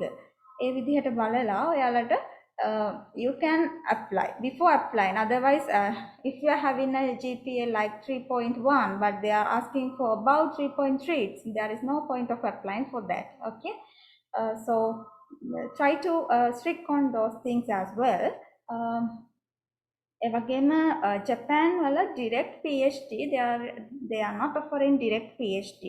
So if you have to follow a master's, or already you have a master, or otherwise you can go to Japan to follow master plus PhD. Okay, so that may be enough. Okay, thank you very much, sir, for giving me this opportunity. Thank you very much, Ms. Bandara. So with that, we are behind the schedule. We have, I mean, you know, when we open up talking, especially the academics, we like keep on talking and giving you more and more information. We don't have limits. Even the sky is not the limit, as I said. So it is it's an opening session. Before that, I want to make a big request. We have just posted a web link for getting your feedback. While opening the session for questions, we will limit it within 10-15 minutes since the time is running out. You need to enjoy your lunch, and I think some of our panel members want to leave, so they can leave. We will answer. So please use this web link, and this is the Google form link, and please send us feedback, because I have to get the feedback summary and report it back to the project administration. So it's a very kind request. So it's open for you. We will check chat communications, and if you want, you can send your questions through chat, or else we prefer if you speak. මොන හරි භාෂාවකින් කතා කරන්න. අපි කතා කරලා අපිට උත්තර දෙන්න අපේ පැනල් එකේ ඉන්නවා. එක්කෙනෙක් යාවි සමහරලාට ඒ වුණත් අපි ඒවට උත්තර දෙන්නම්. ඉන්න අනිත් අයට පුළුවන් උත්තර දෙන්න. Yeah, you can unmute your mics. I think we will give you the facility. You can unmute your mics and you can talk. මේක අපි කොතනින්ද ඒක unmute facility එක දෙන්න ඕනේ අතනින් කරන්න ඕනේ. අර කරන්න ඕනේ. අපි unmute කරන්න facility එක දෙන එක. But they can unmute and ask questions, or else you can we will check the questions that you have sent so far. I think yeah. Is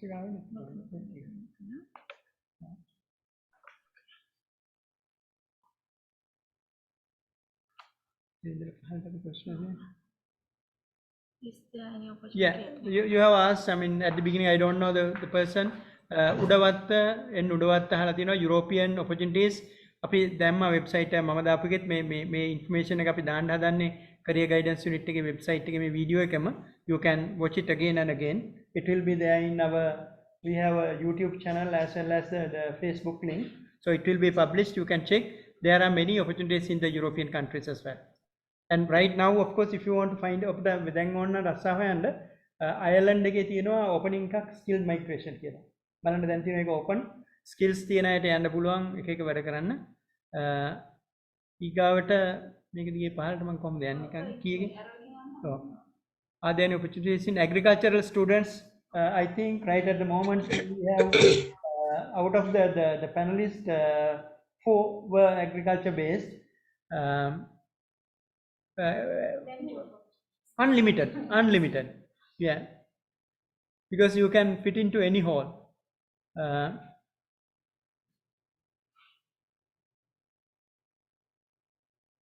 You can ask questions. I am answering the questions in the, disturb me and ask your questions, don't wait. Most of the questions were answered.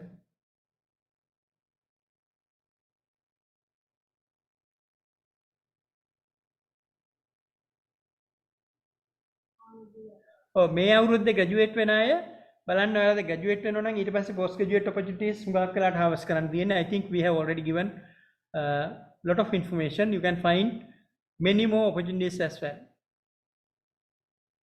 Academic performance කියන එකටත් උත්තර දුන්නා. first class, second upper කියන තමයි GPA 3කට වැඩියෙන්. It depends on the university and the country.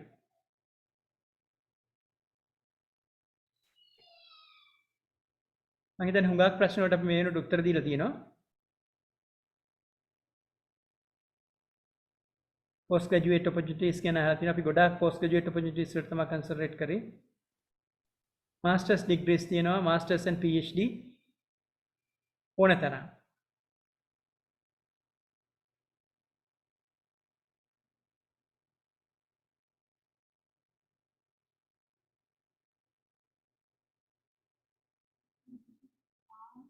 partial payment program ne, any opportunity for partial payment program? මට ප්‍රශ්න තේරෙන්නේ AGSU ප්‍රසංගය අහලා තිනවා ප්‍රශ්නයක් එක.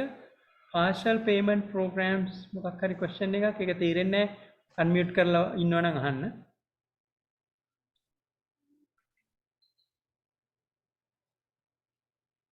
ඔව් මේක රෙකෝඩ් කරලා අපි career guidance unit එකේ website එකට එනවා.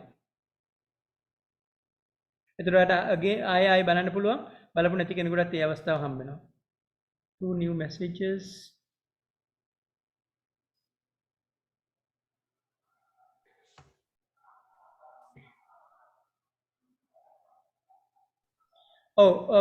දැන් අහනවා ෆස්ට් ඩිග්‍රී එකේ තියෙන GPA එක බලපානවද කියලා. දැන් ලෝකේ තියෙන සම්මතයක් තමයි මම හිතන්නේ අපේ පැනලිස්ට්ලටත් උත්තර දෙන්න පුළුවන්. ෆස්ට් ඩිග්‍රී එකේ GPA එක matters a lot. එහෙම නොවන අවස්ථාවක් නැතුවම නෙවෙයි. ඒ වුණාට ෆස්ට් ඩිග්‍රී එක පුළුවන් තරම් හොඳ GPA එකක් මේන්ටේන් කරන එක වඩාත්ම වැදගත්. ඕනම යුනිවර්සිටි එකක් බලනවා ෆස්ට් ඩිග්‍රී එකේ GPA එක. සමහර විශ්වවිද්‍යාල වර්ල්ඩ් රැංකින් වල උඩම තියෙන විශ්වවිද්‍යාල විශේෂයෙන්ම USA වල ඒගොල්ලෝ ග්‍රේඩ් එක දිහා නෙමෙයි බලන්නේ රෝ මාක් එක දිහා. ඒගොල්ලෝ ඉල්ලනවා අපෙන් ට්‍රාන්ස්ක්‍රිප්ට් එකේදී රෝ මාක් එක එවන්න කියලා. ඒකට ඒක හරිම වැදගත්. ඕගොල්ලන්ට සහ ඉන්න ජූනියර්යටත් කියන්නේ පළවෙනි ඩිග්‍රී එක පුළුවන් තරම් උපරිමයෙන්ම කරන්න කියලා. ඒක ඉතාම වැදගත්. Excuse me sir, can I speak a little bit? මම එකට පොඩ්ඩක් ඇඩ් කරන්නම්. දැන් මෙතන හුඟක් ඉන්නවා ඇත්තේ බැචලර්ස්ලානේ. බැචලර් ඉවර කරන්න ඉන්න අයනේ. ඒතර ඒගොල්ලන්ට වඩාත්ම ඉම්පෝටන්ට් වෙන්නේ ඉමීඩියට් ඩිග්‍රී. දැන් මාස්ටර්ස් ඇප්ලයි කරද්දී ඉමීඩියට්ම GPA එක තමයි බලපාන්නේ. ස්කෝලර්ෂිප් එක. දැන් PhD වලට ඇප්ලයි කරනවා නම් මාස්ටර් එකකුත් තියෙනවා නම් බැචලර්ස් උත් තියෙනවා නම් most important thing වෙන්නේ immediate degree එකේ. ඒ කියන්නේ කලින් මීට කලින් ඉවර කරපු first degree එකේ GPA එක විදිහට තමයි මගේ experience එකෙන්. එතකොට අනිවාර්යයෙන්ම ඔයාලගේ level එකේදී මේ student ලගේ level එකේදී bachelor එක ඉතාමත්ම හොඳට කෙරෙලා තියෙනවා. Thank you very much. කියන්න. ඔතන කතා කරලා ඉන්න. දෙදෙනෙක් කතා කරන්නේ GPA එක ගැන මම ඇහෙනවා ඇති නේද මොකටද? ඇහෙනවද? වාසන ඇහෙනවද? ඔව් සර්. ඩොක්ටර් වාසනාත් කියු විදිහට GPA එක වැදගත්. දැන් අපේ ළමයි දැන් අපි යුනිවර්සිටි එකේ ඉන්න දන්නවා. ගොඩක් වෙලාවට මම පොඩක් ලං කරගන්නකොට එන්නේ නැද්ද දන්නේ නැහැ. ගොඩක් වෙලාවට මම දැන් අපි අන්ඩර්ග්‍රැජුවේට් කාලෙත් ළමයින්ගේ තියෙන මතයක් මේ ෆයිනල් GPA එක වැදගත් වෙන්නේ සෙකන්ඩ් ඉයර් එකෙන් පස්සේ අපි පර්ෆෝම් කරොත් ඇති ෆයිනල් GPA එක අන්ඩර්ග්‍රැජුවේට් එකේ ස්කෝර් කරන්න කියලා. එහෙම නෑ දරුවනේ. ඔයාලට ෆයිනල් ඉයර් හොඳ කියුමුලේටිව් GPA එකක් ගන්න නම් ෆස්ට් ඉයර් ඉඳන් you have to work hard, right? Committed to work. දැන් යුනිවර්සිටි ආවහම ගොඩක් අයට අමතකයි ඔයගොල්ලෝගේ ආවේ මොකටද කියන අර මේ ප්‍රින්සිපල් එක මොකක්ද අර බේසික් පර්පස් එක අමතක කරනවා. හරි? එතකොට දැන් ඔයගොල්ලෝ A level වලදී ගොඩ කැපකිරීම කරපු ළමයි ටිකක් තමයි යුනිවර්සිටි ඉන්නේ. හැබැයි යුනිවර්සිටි ආවට පස්සේ ඔයගොල්ලෝ වෙනම දේවල් වලට ඔයගොල්ලෝගේ කාලේ කැප කරනවා අර දේ නැතුව. එතකොට අන්තිමේට ෆයිනල් ඉයර් වගේදී තමයි ඔන්න මතක් වෙන්නේ ජොබ් හොයන්න ඕනේ, පෝස්ට් ග්‍රැජුවේට් යන්න ඕනේ මේ වගේ දේවල්. එතකොට ඔයගොල්ලෝ too late සමහර වෙලාවට. ඒ හින්දා තමන් ආපු වැඩේ හොඳට ફોකස් කරන්න. දැන් කවුරු හරි ඉන්නවා නම් මෙතන ජොයින් වෙලා මේ වෙද්දි ඔයාගේ කියුමුලේටිව් GPA එක ලෝව එකක් තියෙන්නේ කියන්නකෝ. දැන් එතකොට ඔයත අයියෝ මම මොකටද මේක ජොයින් උනේ? දැන් මේක තියෙන්නේ ෆස්ට් ක්ලාස් අපර් සයිඩ් විතරයි ස්කෝලර්ෂිප්ස් දාන්න පුළුවන්. හැබැයි මෙහෙම දෙයක් තියෙනවා. ඔකේවත් කිසිම තැනක අපේ අතරේ වුණත් ඉන්නවා ලෝවර්ස් තියාගෙන හැබැයි අද හොඳ ඉහළ තැන්ගේ ඉන්නවා PhDs කරලා සයන්ටිස්ට්ලා රිසර්චර්ස්ලා වර්ල්ඩ් රිපියුටඩ් අය. ඕගොල්ලන්ට කරන්න තියෙන්නේ මේකයි. ඕගොල්ලෝගේ දැන් GPA එක අඩුයිනේ. හැබැයි දැන් පෝස්ට් ග්‍රැජුවේට්ස් වලට දානවා නම් පිට රටක ඕගොල්ලන්ට පොඩ්ඩක් GPA එකේ ඒ අඩු ගතිය වහගන්න පුළුවන් at least පබ්ලිකේෂන් එකක් දෙකක්වත් ඕගොල්ලන්ට තියෙනවා නම් අන්ඩර්ග්‍රැජුවේට් ලෙවල් එකේ. දැන් මම දැක්ක chat box එකේ තිබ්බා කොහොමද අපි අන්ඩර්ග්‍රැජුවේට්ස්ලා මේ පබ්ලිකේෂන් එකක් දාන්නේ කියලා. දැන් මම අවංකව ඇහුවොත් ඔය ළමයින්ගෙන් කියනවද කීයෙන් කී දෙනාද ඔයාලගේ ඇකඩමික්ස්ලත් එක්ක close professional connection එකක් relationship එකක් build up කරන් තියෙන්නේ? කීයෙන් කී දෙනාද ඔයගොල්ලෝගේ lecturers ළඟවට ගිහිල්ලා සර් මම කැමතියි මේ ගැන රිසර්ච් එකක් කරන්න, මම කැමතියි මේ topic එක යටතේ paper එකක් ලියන්න කියලා අහන්නේ? ඒකයි දරුවනේ කියන්නේ දැන් ඉඳන්ම බලන්න ඔයගොල්ලෝගේ තියෙන මේ අපේ ලංකාව ඇතුළත ඔයාගේ යුනිවර්සිටි එක ඇතුළත ඔයාගේ ඩිපාර්ට්මන්ට් එක ඇතුළත තියෙන රිසෝසස් මැක්සිමම් යුටිලයිස් කරන්න. ඒ රිසෝසස් කියන්නේ ෆිසිකල් නෙමෙයි, ඉන්න හියුමන් රිසෝසස් පව ලෙක්චර්ස් ළඟ තියෙන දැනුම ගන්න, ඒගොල්ලොත් එක්ක වැඩ කරන්න, ඒගොල්ලෝගේ තියෙන රිසර්ච් වලට ජොයින් වෙන්න, ඊළඟට පුළුවන් නම් රිවිව් පේපර් එකක් ලියන්න ඒගොල්ලෝ ගාවට ගිහිල්ලා ඔයගොල්ලෝගේ තියෙන අර අඩුකමක් තියෙනවා නම් GPA එකේ මේ දේ කවර් කරගන්න පුළුවන් එකම දේ ඔය දේ. ඒතර ඒක පොඩි ඇඩ්වයිස් එකක් සහ මොකද අපි යුනිවර්සිටිස් වලදී මම හිතන්නේ ડોક્ટર වාසනාත් මට ඇග්‍රී වෙයි. එහෙ ෆස්ට් ඉයර් ඉඳන් බැචලර් ස්ටුඩන්ට්ස්ලා අපිත් එක්ක ජොයින් වෙනවා. MSc ළමයාගේ ප්‍රොජෙක්ට් එකට ජොයින් වෙනවා. PhD ළමයාගේ ප්‍රොජෙක්ට් එකට ජොයින් වෙනවා. මොකද ඒ හැමෝගෙම පේපර්ස් වල අරගොල්ලෝන්ගේ නම යනවා. ඒ කියන්නේ ඒගොල්ලෝ අවුට් වෙද්දි පබ්ලිකේෂන් ඒගොල්ලොත් අපි හා සමානව දාලා ඉවරයි. එතකොට ඔයගොල්ලන්ට තියෙන්නේ ඔයගොල්ලෝ ජොයින් වෙන්න ඔයගොල්ලෝගේ ෆයිනල් ඉයර් අක්කලා අයියලා ප්‍රොජෙක්ට් කරනවා නම් ගිහිල්ලා කතා කරන්න. දැන් අපේ ක්‍රොප් සයන්ස් ඩිපාර්ට්මන්ට් එකේ ගොඩක් ළමයි එහෙම එනවා අපි ළඟට. තර්ඩ් ඉයර් ළමයි එනවා. එතකොට අපි ෆයිනල් ඉයර් කරන ළමයාත් එක්ක ඒ ළමයව ජොයින් කරනවා. අක්කගේ අයියගේ ප්‍රොජෙක්ට් එකට උදව් කරන්න. එතකොට අනිවාර්යෙන් ඒගොල්ලෝගේ පබ්ලිකේෂන් එක ඔයාගේ නම එනවා. අන්න ඒ විදිහට තමයි ඔයගොල්ලෝගේ ලෙවල් එකේ පබ්ලිකේෂන් එකක් දාගන්න පුළුවන්. ඊළඟ පබ්ලිකේෂන් එකක් කොහොමද අපි පබ්ලිෂ් කරන්නේ මේ දාන්නේ කියන එක ඒක වෙනම ස්ටෝරි එකක්. අපි සර් කැමතින අපි වෙනම ප්‍රෝග්‍රෑම් එකක් කරන්නත් පුළුවන් ඒකට. නමුත් ඒ පබ්ලිකේෂන් එකක් ඔයා දාන විදිහට වඩා ඔයා ඉස්සෙල්ලා පුරුදු වෙන්න ගිහිල්ලා ඔයාගේ ලෙක්චරර් කෙනෙක් එක්ක ප්‍රොෆෙසර් කෙනෙක් එක්ක සීනියර් ලෙක්චරර් කෙනෙක් එක්ක එකතු වෙලා පොඩි රිවිව් ආටිකල් එකක් හරි ලියන්න. හරි? That's just for your interest to share. Thank you sir. හොඳයි අපි ඊගාව ප්‍රශ්න එකක් අහලා තිනවා කොහොමද මේ අලුතෙන්ම ඩිග්‍රී කරන අන්ඩර්ග්‍රැජුවේට් කෙනෙක් පොඩි පබ්ලිකේෂන් එකක් කරගන්න කියලා මම හිතන්නේ හොඳම රිසෝස් පර්සන් අපි ડોક્ટર වාසනා අපි ડોક્ટર වාසනාට කියමු පොඩි උපදේශයක් දෙන්න කියලා ඒක ගැන. ඉස්සෙල්ලාම ඔයාලට කරන්න පුළුවන් හොඳ දෙයක් තමයි ඉස්සෙල්ලා දැන් ලංකාවේ නම් කරනකොට අපිට තියෙනවා මේ ලංකාවේ ප්‍රධාන රිසර්ච් ඉන්ස්ටිටියුට් දෙකක්. එකක් තමයි National Science Foundation ජාතික විද්‍යා පදනම කියලා කියනවා. අනිත් එක National Research Council. ඒ සයිට් දෙකේම දැන් ඔයාලා රෙජිස්ටර් වෙන්න ඕනේ. ඒකට National Science Foundation එකේ වෙබ්සයිට් එකේ ඔයාලට රෙජිස්ටර් වුණාම ඔයාලට රෙජිස්ට්‍රේෂන් නම්බර් එකක් දෙනවා. අන්ඩර්ග්‍රැජුවේට් ඉඳලා උඩට ඕනම රිසර්ච් සයන්ටිස්ට් කෙනෙකුට ඇකඩමිනිස්ට්‍රේෂන් කෙනෙකුට ඕන කෙනෙකුට ඒකේ ජොයින් වෙන්න පුළුවන්. එහෙම ජොයින් කියන්නේ රෙජිස්ටර් වෙන්න ඕනේ.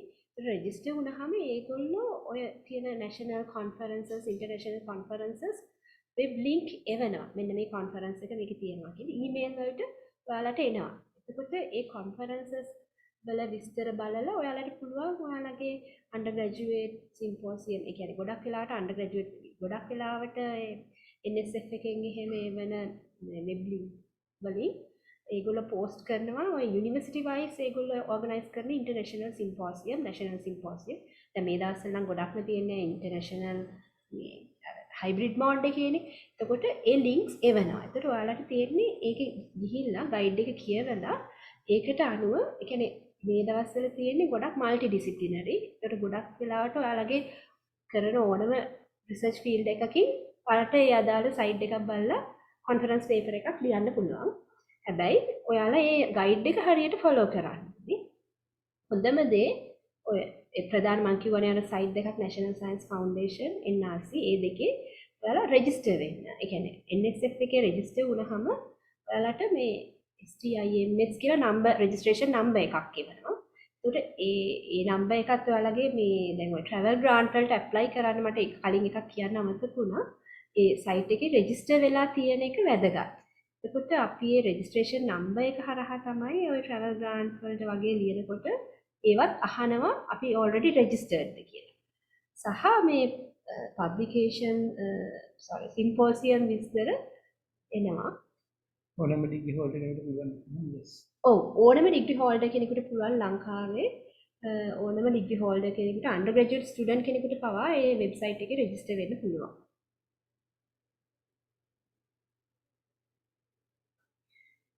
තව ප්‍රශ්න ගොඩක් තියෙනවා ඇත්තටම මේ ජපාන් වල වගේ අර සෙමෙස්ටර් එකට අපේ එක්ස්චේන්ජ් ප්‍රෝග්‍රෑම්ස් වල යනකොට අපේ ඇකඩමික් ප්‍රෝග්‍රෑම් එකට මොකද වෙන්නේ කියලා හැම ෆැකල්ටි එකකම අපේ විශ්වවිද්‍යාල ඇතුලේ පොලිසි එකක් තියෙනවා සමහර වෙලාවට පොඩි ඩිස්ඇඩ්වාන්ටේජ් එකක් වෙන අවස්ථා නැතුවාම නෙවෙයි නමුත් ඔයාගේ ෆස්ට් ක්ලාස් එකට මොකක්වත් හානියක් වෙන්නේ තියෙනවා සමහර අවස්ථා මම දැකලා තියෙනවා ඒගොල්ලන්ට හම්බෙන මෙඩල් එක හම්බෙලා නැහැ ගෝල්ඩ් මෙඩල් ඒක ඇත්තටම අපේ වැරද්දක් ඒ වගේ ඒවා අපි පුළුවන් තරම් කරෙක්ට් කරමින් යනවා ඒ අවස්ථාව ළමයෙකුට නැති නොකර යන්න මොකද හොඳම ළමයෙක් යනකොට මොකද මේවා දැන් මම ස්ටුඩන්ට් කෙනෙක් විදිහට ඉන්නකොට මට ජපාන් වල එක්ස්චේන්ජ් එකට යන්න හම්බුණා අපේ කිසිම කෙනෙක් ගියේ නැහැ මොකද ඔය තියෙන නෙගටිව් පොයින්ට්ස් ඉඳලා අපි ගියේ නැහැ නමුත් දැන් ඒවා හැම ෆැකල්ටි එකම අයින් කරලා තියෙනවා ඔයගොල්ලෝ නෙගෝෂියේට් කරන්න පුළුවන් ඒක නිසා හම්බෙන අවස්ථාව භාවිතා කරන්න දැන් ජපාන් වල ගියොත් එක්ස්චේන්ජ් ප්‍රෝග්‍රෑම් එකට අනිවාර්යයෙන්ම ඔයාලට පුළුවන් එතන හදාගෙන මාස්ටර්ස් PhD වලට හදාගෙන ඉන්න හොඳට වැඩ කරොත් ඒක හොඳ ඔපචුනිටි එකක් හොඳ එක්ස්පීරියන්ස් එකක්. එහෙම නෙගටිව් පොයින්ට්ස් නැතුවාම නෙවෙයි. සමහර තැන්වල මම දන්නවා ෆස්ට් ක්ලාස් එක හම්බ වෙනවා නමුත් එයාට හම්බ වෙන ගෝල්ඩ් මෙඩල් එක හම්බෙලා නැහැ. ඒ ගැන හරි වොරීඩ් එයාට ලකුණු හම්බෙන්නේ නැහැ මේ ස්ටාෆ් සිලෙක්ෂන් එකකට. ඒ වගේ ගැටලු තියෙනවා. ඒවා කලින්ම निराකරණය කරගෙන යන දිහාවක යන්න දැන් හැම ෆැකල්ටි එකකම වගේ මේවා පුළුවන් තරම් රිෆයින් කරලා තියෙනවා. බය වෙන්න එපා. ඊගාව ප්‍රශ්නෙට උත්තරේ CV writing. CV writing ඇත්තටම ඔයගොල්ලෝ සම්බන්ධ වෙනවා අපේ career guidance unit එකේ තියෙනවා Facebook එක. අපි offer කරනවා CV writing මම දැන් නෑ ඇත්තටම ඩිරෙක්ට් විදියට. ඒ වුණාට අපේ regular trainings තියෙනවා. ඔයගොල්ලෝට ගන්න පුළුවන්. එහෙම නැත්නම් හොඳම දේ තමයි තියෙන්නේ web එකේ තියෙනවා CV formats. මම හිතන්නේ ડોક્ટર වාසනා කිව්වා මේක හොයාගන්න පුළුවන් කියලා. ඒ හොයාගන්න පුළුවන් formats හැබැයි ඒ format දිහා බලලා නිකන් මේ random decisions ගන්න එපා. ඔයා බලන්න හොඳ CVs හදලා තියෙන වගේ models දිහා. බලලා අනවශ්‍ය දේවල් ඉන්ක්ලූඩ් කරන්න එපා. CV එකක් මිනිස්සෙක් පැය ගාණක් කියවන්නේ නැහැ. පුළුවන් තරම් කෙටියෙන් උදාහරණයක් විදිහට අපි ඉන්ටර්නැෂනල් ඕගනයිසේෂන් එක ලියනකොට FAO වගේ ඒගොල්ලෝ ඉල්ලන්නේ පිටු දෙකයි. පිටු දෙකක CV එකක් ස්ටෑන්ඩඩ් CV එක. ඒ වගේ අපි CV එකක් හදා ගන්න ඕනේ පර්පස් එකට යුනිවර්සිටි එකට රස්සාවකට ඇප්ලයි කරන එකක්. දැන් රස්සාවල හුඟක් ඉන්නවා one page CV. ඒගොල්ලෝ එක page එකකට කියවන්නෙම නැහැ. තත්පර 30කින් කියවන්න පුළුවන් වෙනවා. ලංකාව ඇතුලේ වුණා. නමුත් අපිට අපේ qualifications පෙන්නකොට ඒගොල්ලෝ publication records වගේව ගොඩක් ගන්නවා medals. ඔව්. තව ප්‍රශ්නයක් අහලා තිනවා මේ registration වෙනකොට ගෙවන්න ඕනේද? ගෙවීමක් කරන්න ඕනද? නැහැ කිසිම ගෙවීමක් නැහැ. free registration තියෙන්නේ. NSF එකේ. ඒ කියන්නේ හොඳම දේ තමයි ඔයාලා register වෙන්නේ. එතකොට opportunities මේ අපි දන්නේ නැති ඒවා අපිට email එකට ලැබෙනවා. හොඳ question එකක් අහලා දිනා I'm really happy to see this you are working with clinicals. ඔයාලට publication එක කොයි වෙලාවෙද කරන්නේ කියන එක අදාළ වෙන්නේ නැහැ. පුළුවන් හැම වෙලාවකම publish කරන්න. graduate වෙලා publish කරන්න graduate වෙන්න කලින් publish කරගන්න බැරි නම් publication number එක හොඳ record එකක් හදාගන්න මම හිතන්නේ වාසන තමයි හොඳම example එක record එක ගත්තාම Korean universities වලට ගියාම හොඳ publication record එකක් දාන්න පුළුවන් Japanese university වලට පුළුවන් නමුත් undergraduate research එකත් කොයි වෙලාවෙ හරි publish කරන්න ඒක හැම වෙලෙම ඔයාගේ පිටිපස්සෙන් තියෙනවා. That's a good question. ඕන වෙලාවක publication එක දාන්න ඒක ප්‍රශ්නයක් නෑ. ඔයාලට CV එකට ඊට පස්සේ include කරගන්න පුළුවන්. questions එන්නේ තියෙනවා. තවත් questions ගොඩක් නැත්නම් අපි දැන් expected time එකෙන් විනාඩි 25ක් deviate වෙලා තියෙනවා. If you final request එක කරුණා කරලා අපිට අර feedback form එක පුරවලා එවන්න. මම හිතන්නේ අපි group photo එකක් ගන්න නැතිනේ. බලන්න දෙසුනේ නැහැ නැත්නම් අපිට කැමරා on කරගන්න කියනවා. Professor Dhammasena, can I just join in? Yes, Dilip. Dilip here. I mean, just an idea, very nice program you all have done on behalf of the career guidance. This is for the students, like when you're applying for these scholarships, especially for the PhDs, like you can search the CVs of the professors whom you want to apply, right? Now, supposing if you want to do in operational research, you just type operational research and the big people's names will surface. I think it was mentioned. So thereby you can sort of narrow down your the searching field. Thank you very much, Director Guidance. I mean, that's how I did. Like, I mean, when I want to do our PhD on operational research, I just put operational research and all that. Then, I mean, the world top people name came up in the Google with their publications and all that. So then I narrowed down and I wrote about, as you all were saying, I wrote about 5 emails. And within 2 days, I got responses from 3 people. When I attached the CV, saying that they are willing to proceed and to send the proposal. So for that, you have to have ready-made CV, which is, as you quite correctly said, sir, with the very short CV, giving all your details. And a bit about your university also, because as you know, I mean, if you are searching for a PhD, it's not your batchmate, it's not only the Jawaharlal and Colombo and Peradeniya. We are fighting with so many graduates globally, right? So in that context, getting the degree in India is much easier than the struggle our students take. So then you have to write a 1 para saying what is your university and how competitive it were for you to get in. So you'll get some sort of weightage that in the other people. And the other good thing is you can do, always try to find a place where the Sri Lankans have gone previously. Then they actually know our standards. It's very easy. Then otherwise we'll have to explain what is this. But that's how we do for the medical side. I mean, we always promote them to go to the places where the senior students have gone. Then no need to explain about our setup. Over to you. Thank you. Thank you very much, Professor Dilip. Yeah, there are some questions. Yeah.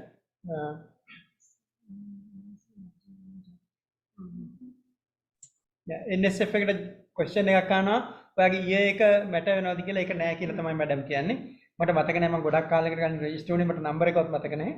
It may be somewhere.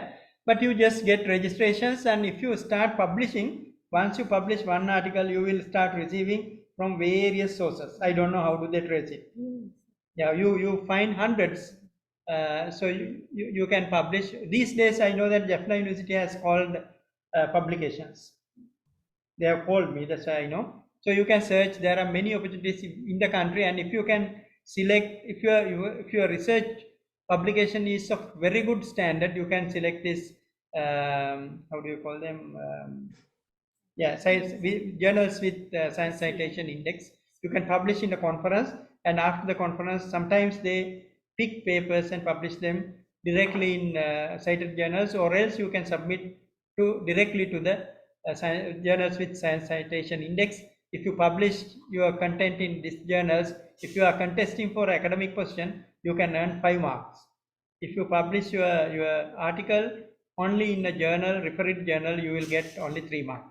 Maximum I am talking about. It can be, it depends on the number of authors who are there in the paper. So, Excuse me, sir. Any other question? Can you just same paper in different conferences? That is not ethical. You are not supposed to do this I think the panel, anybody can answer. It's not ethical to publish that way. That means you cannot repeat the same publication in two different conference papers.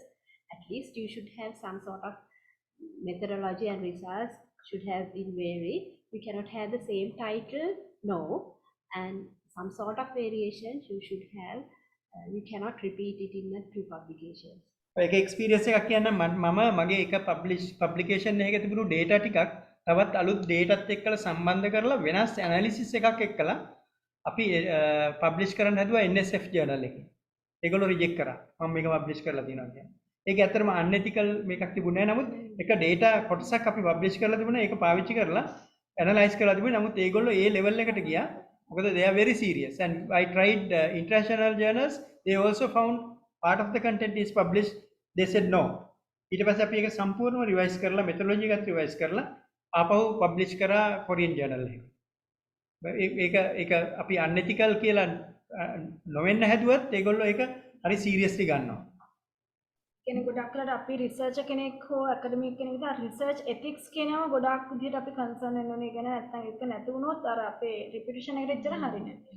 ඔව් එහෙමනම් අපි we are coming to the end. If you don't have many questions, if panel members wants to brief anything, I can give you 1 or 2 minutes for you to give your take home messages. To Vasanas in US, if you want to tell something. Thank you very much, sir. Sorry, we have 3 Vasanas, right? Yes. එක question එකක් තිබ්බා disabilities වලට අයට පුළුවන්ද කියලා. That's no problem at all. හොඳම උදාහරණයක් තමයි ඕස්ට්‍රේලියාව. ඒගොල්ලෝ special preference එකක් ගන්නෙ නැහැ. ඒ වුණාට all the facilities are there for disability students to do their higher studies. Right? Don't worry about any that sort of things, but only thing that you need is your academic qualifications. That's it. සමහර groups වලට ඒ කියන්නේ ඒගොල්ලෝට කියන්නේ මොනවද අර less privileged groups වලට scholarships දෙන එක තියෙනවා. උගා රටවල් වල අපිට හොඳ justification එකක් තියෙනවා. අව එක question එකක් අහලා තිබ්බා private university එක degree එකක් follow කරනවා ඒක CV එකට දැම්මත් කමක් නැද්ද කියන එක. Definitely you can include it into your CV. That's the added qualification. And there is one more question. One has asked that how can you download the articles shortly without paying? So that's a very important question. And I can recommend Sci-Hub. I don't know whether Sci-Hub. Yeah, just type sci.hub, Science Hub. Yes. Because most of the SCI journal articles, you have to pay for the downloading. So, but using this Sci-Hub site, you can download it free. So that's high ranking, sort of high weightage articles you can download for free. And you can use it as your guide when you're writing reference conference papers or articles. You can study that papers for your literature search as well. So it's a free of charge. Yeah, Vasana too from Kansas. Do you want to talk something? Anything else you want to say? Oh, I'm sorry, I forgot to unmute myself. So yes, my take-home message will be that just prepare yourself very well and just keep on writing to professors. So they will not reply you at your very first email, but just keep on writing to them. So that's how I did it. I keep on writing to my supervisor for 3 times. He just replied me only in the 3rd time. So they may be checking how willing you are and how to the extent what you want that opportunity. So just keep on trying. So you will get an opportunity. Yeah. So good luck. And thank you, Professor Dhanwasena, for inviting me. Thank you very much. Nice to see you after 3-4 months. So we are coming to the end of the session. I hope a lot of students. Sorry. Please repeat the access to free downloads. Right. Can you type it? Yeah, we will just type the website that you can download papers. SCIHUB gap එකක් තියෙනවද එකටම තියෙනවා. It's a hyperlink. Hyper.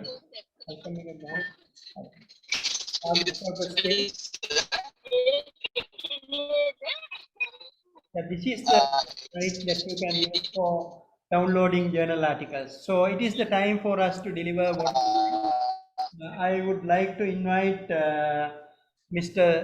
Dasun, Career Guidance Counselor from the Career Guidance Office, to deliver the vote of thanks, taking the minimum time period. Dasun, it's over to you. Thank you, sir. Yes, we are about to conclude our session, and this webinar was organized by Toolkit Project in collaboration with the Career Guidance Unit. So let me deliver the thanking speech. I need to mention the first speaker of the session today, Ms. Shamali Tenakon from the International Relations Office of University of Peradeniya. She was very simply described what are the opportunities we have within the university with INRO. And next, Professor Nima Dharmasen delivered a very informative session, information on what are the available scholarship opportunities within Sri Lanka and also outside the university and Sri Lanka. And let me thank our panelists today. First, Dr. Pratibani Kumarihami from Agriculture Faculty of University of Peradeniya, and Dr. HMS Vasana from Postgraduate Institute of Agriculture, and Dr. N.W. Muthunayaka from the University of Queensland, Australia, and Miss A.B.P. Bandara, Department of Agriculture Engineering, University of Peradeniya, and Miss Nishadini Vidanagamaki. She also from our university, and at the moment joining from USA. So thank you very much, and I need to thank all the participants. We had 180 participants initially, and thank you very much for all that, for all the students. And we will advertise, we will let you know other opportunities, this kind of webinars in future. Please follow our Facebook page, and we have a LinkedIn page, Facebook page. So keep in touch. You will grab that opportunity to participate in this kind of program. Thank you very much. Final message is that if you have forgotten to send us the feedback form, please fill it and send us the feedback, because it is very important. More than the seminar, I have to submit the report tonight. So I'll be looking at the summary of your feedback and whether we have done it correct or not. We have exceeded the time limit to satisfy your needs. Anyway, we have taken roughly about 40 minutes more to make you happy. Thank you very much. Have a nice day.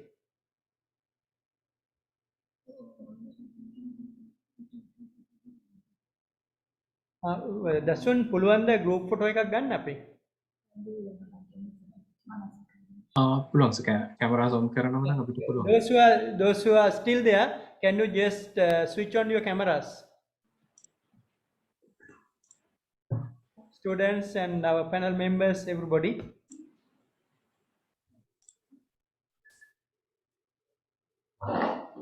දසුන් මාව පේනවද කැමරාවට? සර්ව පේන්නේ නැස, තව පොඩ්ඩක් ලං වෙන්න ඕනේ. දැන් Okay. Thank you. දැන් පොඩ්ඩක් පස්ස ප්‍රශ්න කරන්නේ.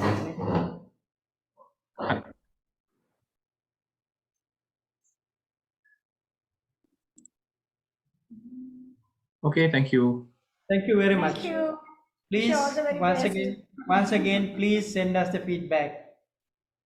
I'll be writing the report with your feedback after the session.